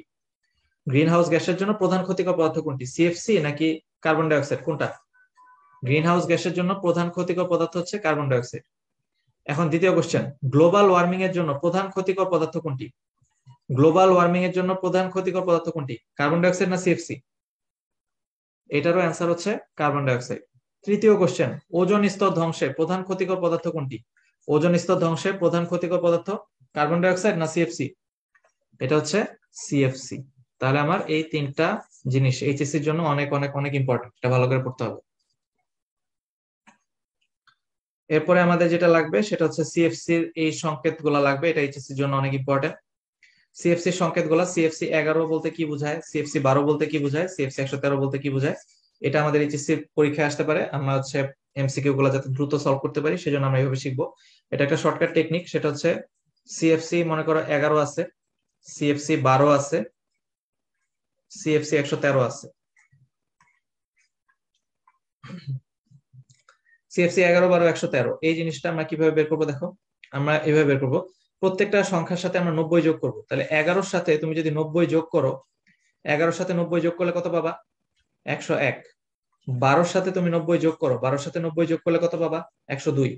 113-র সাথে তুমি 90 যোগ করো, 113-র সাথে 90 যোগ করলে কত পাবা? 203। এই যে যোগফলটা যা যা পাইলা, অর্থাৎ ধরো 101 পাইলা, এটার ক্ষেত্রে পাইলা 102, এটার ক্ষেত্রে পাইলা হচ্ছে 203, যোগফল যাই আসবে সেটাকে তুমি সিএইচএফ এভাবে চিন্তা করবা। এটাকে তুমি সিএইচএফ এভাবে চিন্তা করবা, সিএইচএফ এভাবে চিন্তা করো। তাহলে এখন তুমি যেভাবে চিন্তা করতেছো, এখন দেখো তো এটার মধ্যে প্রথমটার মধ্যে দেখো কার্বন কয়টা আছে, কার্বন একটা আছে, একটা কার্বনে হাত দিলাম 4টা। হাইড্রোজেন শূন্য মানে হাইড্রোজেন নাই, তাহলে হাইড্রোজেন বাদ। ফ্লোরিন কয়টা আছে, ফ্লোরিন একটা আছে, তাহলে একটা ফ্লোরিন বসায় দাও। আর খালি হাতে আমরা কি বসাবো দেখো, সিএফসি কথাটার মানে কি, সিএফসি মানে হচ্ছে ক্লোরো ফ্লোরো কার্বন, তাই না? ক্লোরিন ফ্লোরিন এবং কার্বন থাকতে হবে, ক্লোরিন ফ্লোরিন এবং কার্বন। তাহলে খালি হাতগুলা ক্লোরিন দ্বারা পূরণ করে দিব। তাহলে এই যে আমরা কি পাইলাম, CFCl3, এটাই হচ্ছে সিএফসি 11 সংকেত। তাহলে এটাই হচ্ছে কি আমার সিএফসি 11 সংকেত। সিএফসি যেটা আছে, সিএফসি অংশটা থেকে এইচএসসি এর এমসিকিউ তে আসতে পারে। সিএফসি অংশটা এইচএসসি এর জন্য অনেক ইম্পর্টেন্ট, সিএফসি অংশটুকু, সিএফসি শুধুমাত্র সংকেত গুলা, এটা এইচএসসি অংশে আসতে পারে, ইম্পর্টেন্ট। তারপরে এখানে দেখো, এখানে বলছে যে কার্বন, কার্বন আছে একটা, একটা কার্বন দিলাম, তার হাত দিলাম 4টা। হাইড্রোজেন শূন্য, তাহলে হাইড্রোজেনটা বাদ। ফ্লোরিন আছে 2টা, তাহলে 2টা ফ্লোরিন বসায় দাও। আর খালি হাত কি দ্বারা পূরণ করতে হয়, খালি হাত ক্লোরিন দ্বারা পূরণ করতে হয়। তাহলে এটা হচ্ছে CF2Cl2, এটা হচ্ছে তোমার সিএফসি 12 সংকেত, সিএফসি 12 সংকেত এটা। সেম ভাবে এখানে কার্বন আছে 2টা, তাহলে 2টা কার্বন দিলাম, তাদের হাত দিলাম 4টা করে। হাইড্রোজেন শূন্য, তাহলে হাইড্রোজেনটা বাদ। ফ্লোরিন আছে 3টা, 3টা ফ্লোরিন দিলাম, 3টা ফ্লোরিন দিলাম যে কোনো 3 দিকে। আর খালি হাত পূরণ করবো কি দ্বারা, ক্লোরিন দ্বারা। তাহলে এটাই হচ্ছে সিএফসি 113 সংকেত। এই সংকেত গুলা, এগুলা তোমার, তোমরা যদি অনুশীলনের কোশ্চেনটা দেখো, অনুশীলনী কোশ্চেনে অবশ্যই অবশ্যই পাবা। অনুশীলনী কোশ্চেন এগুলো দেওয়া আছে, একটাও কিন্তু অনুশীলনের বাইরে থেকে দেওয়া হয়নি। কেউ বলতে পারবে না যে ভাই এগুলো অনুশীলনী বাইরে থেকে পড়াইছে, এটা আসলে অনুশীলনের মধ্যেই ছিল। আমরা অনুশীলনী কোশ্চেন গুলাকে ধরে ধরে কোন কোন জায়গাগুলা থেকে প্রশ্ন আসছে সেই সেই জায়গাগুলা থেকে দেখাই দিচ্ছি তোমার, ঠিক আছে? তাহলে সিএফসি এর এই সংকেতগুলো, এটা ইম্পর্টেন্ট। তাহলে ধরো যদি তোমাকে এরকম একটা কোশ্চেন করা হয় যে CFCl2, এই যে CFCl2, এটা আসলে কি সিএফসি 11 না সিএফসি 12 না সিএফসি 113? তাহলে আমরা এটা কি করবো, অপশনে যা যা দেওয়া থাকবে, ধরো সিএফসি 11 আছে, সিএফসি 12 আছে, সিএফসি 113 আছে, বা সিএফসি 114 আছে, এইভাবে দেওয়া আছে। তাহলে এটা কি CFCl2, এটা কি সিএফসি 11, 12 না 114? এটা আমরা কি করব, অপশন টেস্ট করতে পারি। অথবা উল্টা দিক দিয়েও করা যায়, উল্টা দিক দিয়ে করলে আমরা 90 বিয়োগ করে করতে হবে। বাট আমরা যেটা শিখছি একটা টেকনিকই মনে রাখি, অপশন টেস্ট। সেটা হচ্ছে 11-র সাথে 90 যোগ করো, 11-র সাথে 90 যোগ করলে কত হবে, 101, তাই না? 11-র সাথে 90 যোগ করলে পাইলাম কত, 101, মানে CHF। এখানে কার্বন কয়টা, একটা, একটা কার্বনে হাত দিলাম 4টা। হাইড্রোজেন শূন্য, ফ্লোরিন আছে একটা, খালি হাত পূরণ করব কি দিয়ে, খালি হাত পূরণ করব ক্লোরিন দিয়ে। আচ্ছা, এটা CFCl3 হবে, এটা CFCl3, কারণ তোমার খালি হাত থাকে তো একটা, সেজন্য। তাহলে এটা হচ্ছে CFCl3, CFCl3, তার মানে এটা হচ্ছে সিএফসি 11 সংকেত। আচ্ছা, যদি এইভাবে বলতো আমাকে যে CF2Cl2, এটা যদি বলতো CF2Cl2, এটা হইলে কি হইতো, এই যে দেখো 12-র সাথে 90 যোগ করো, 12-র সাথে 90 যোগ করলে এটা হচ্ছে 102, তার মানে CHF বসাও। কার্বন আছে একটা, বসাই দিলাম একটা কার্বন, তার হাত দিলাম 4টা, হাইড্রোজেন শূন্য, ফ্লোরিন আছে 2টা, 2টা ফ্লোরিন দিলাম, আর খালি হাত কি দ্বারা পূরণ করতে হবে, ক্লোরিন দ্বারা পূরণ করতে হবে। তাহলে এটা হচ্ছে তোমার CFC12 সংকেত, তার মানে এটা এইভাবে করে আমরা বের করতে পারি অপশন টেস্ট করে। ঠিক আছে, তাহলে এই পর্যন্ত হচ্ছে আমাদের পড়া। তাহলে আমরা যদি আমাদের যে সিলেবাসের যে অংশটুকু আছে অনুশীলনী ধরে ধরে যদি আমরা MCQ গুলো সলভ করি, তাহলে সেক্ষেত্রে আমাদের যা যা পড়া লাগবে সবগুলা টপিক আমরা টাচ করছি। আর এর বাইরে থেকে খুব বেশি কিছু পড়ার দরকার নেই। আর আমাদের সময় যেহেতু খুব স্বল্প, আমাদের পরীক্ষা আগে আসছে, আমরা এই জন্য এক্সট্রা বেশি কিছু পড়তে যাব না, বেশি খুঁটায় খুঁটাও পড়তে যাব না। যতটুকু অংশ টাচ করা হয়েছে এতটুকু অংশ থেকে যা যা পড়ার দরকার, যা বলা হয়েছে ক্লাসে, শুধুমাত্র ততটুকু অংশ পড়লে আমরা মোটামুটি আমাদের কাভার হয়ে যাবে এইচএসসির জন্য ইনশাল্লাহ। ঠিক আছে, কারো কোনো প্রবলেম থাকলে বলতে পারো।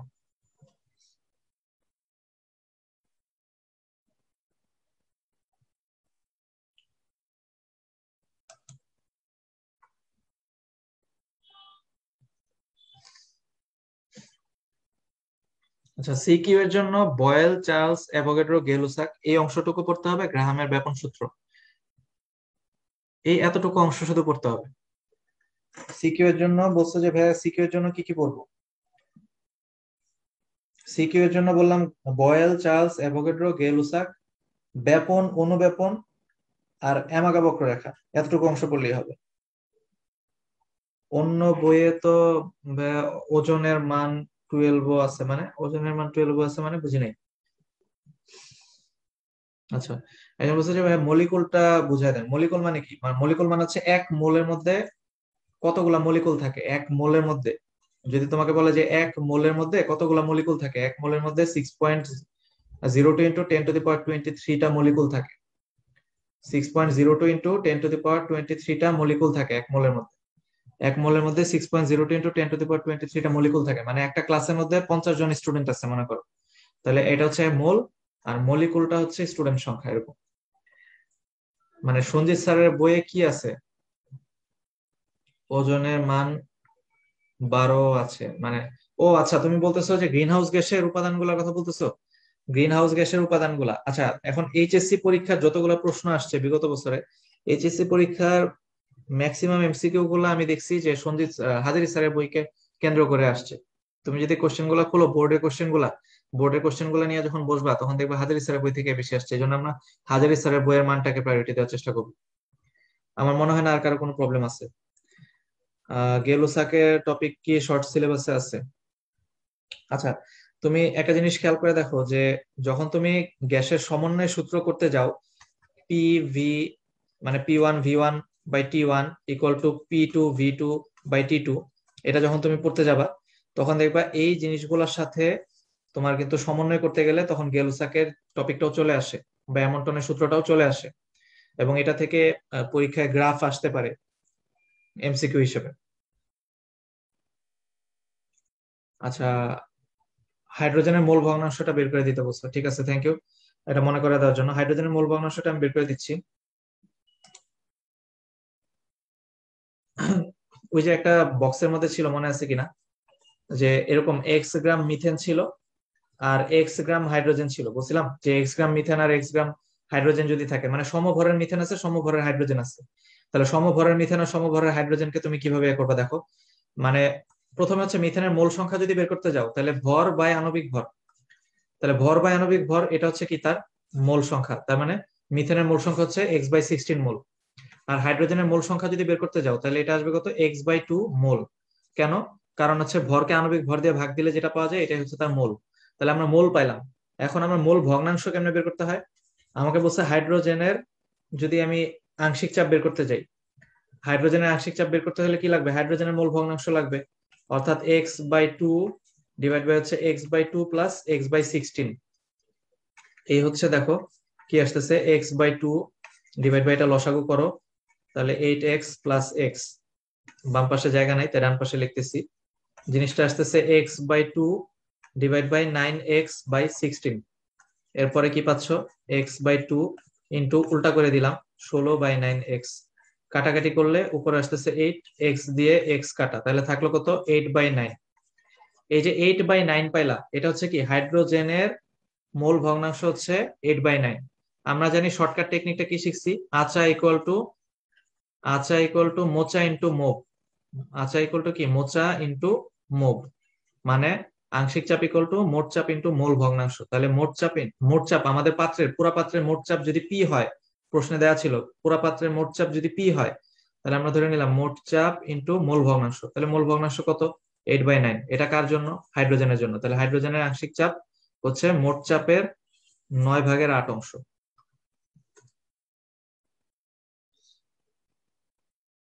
আচ্ছা, এন মোল গ্যাসের গড় গতি শক্তি আর 1 গ্রাম গ্যাসের গড় গতি শক্তি বের করার শর্টকাট কি? এখন কথা হচ্ছে যে এই দুইটার ক্ষেত্রে তুমি যদি শর্টকাট ইউজ করতে চাও,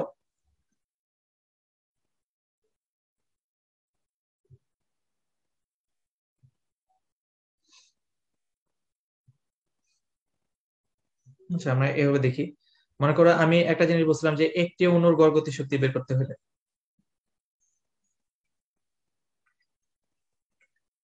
আচ্ছা একটি অণুর গড় গতি শক্তি বের করতে হলে বলছিলাম না 2.08 ইন্টু 10⁻23 ইন্টু টি, এটা বলছিলাম একটি অণুর গড় গতি শক্তি বের করতে বললে।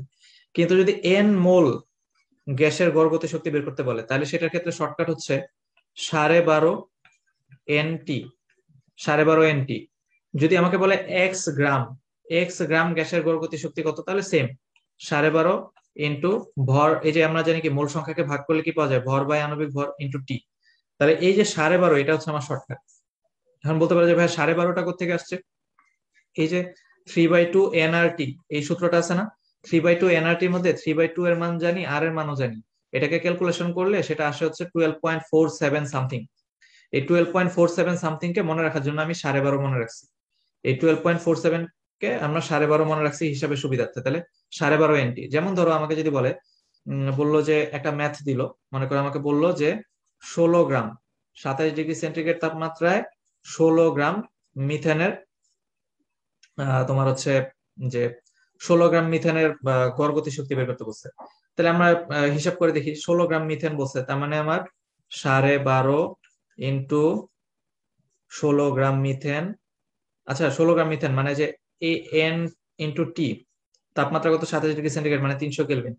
আচ্ছা আমি যে এখানে 16 গ্রাম বসাই দিলাম, এই 16 গ্রাম হচ্ছে তার ভর। আণবিক ভর কত মিথেনের? আণবিক ভরও কিন্তু 16। তাহলে নিচে বসাই দিলাম আণবিক ভর 16 গ্রাম। তাহলে এই 16 এই 16 কাটা, তাহলে আমার অ্যান্সার কি হবে? 12.5 ইন্টু 300।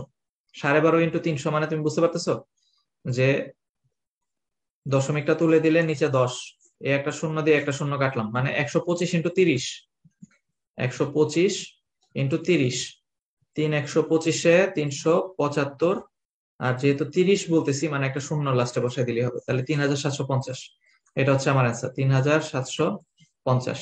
তাহলে কোশ্চেনটা আমাকে এইভাবে বলতে পারতো না, 27 ডিগ্রি সেন্টিগ্রেড তাপমাত্রায় 1 মোল মিথেনের গড় গতি শক্তি বের করো। 1 মোল মিথেনের গড় গতি শক্তি বের করতে বললেও যা, আমাকে যদি ভর উল্লেখ করে বলে তাও আমরা একই উপায়ে করতে পারবো। এরপরে আর কারো কোনো প্রশ্ন আছে? হাজার স্যারের বইয়ে তো অনেক এমসিকিউ অ্যান্সার ভুল দেওয়া আছে, তাহলে ভুলটাই কি শিখবো? না, তোমাদের এইচএসসি পরীক্ষায় অবশ্যই কারেক্ট অ্যান্সারটাই করে দিয়ে আসবা। এইচএসসি পরীক্ষায় অবশ্যই কারেক্ট অ্যান্সারটা করে দিয়ে আসবা। ঠিক আছে, আর কারো কোনো প্রবলেম নাই খুব সম্ভবত?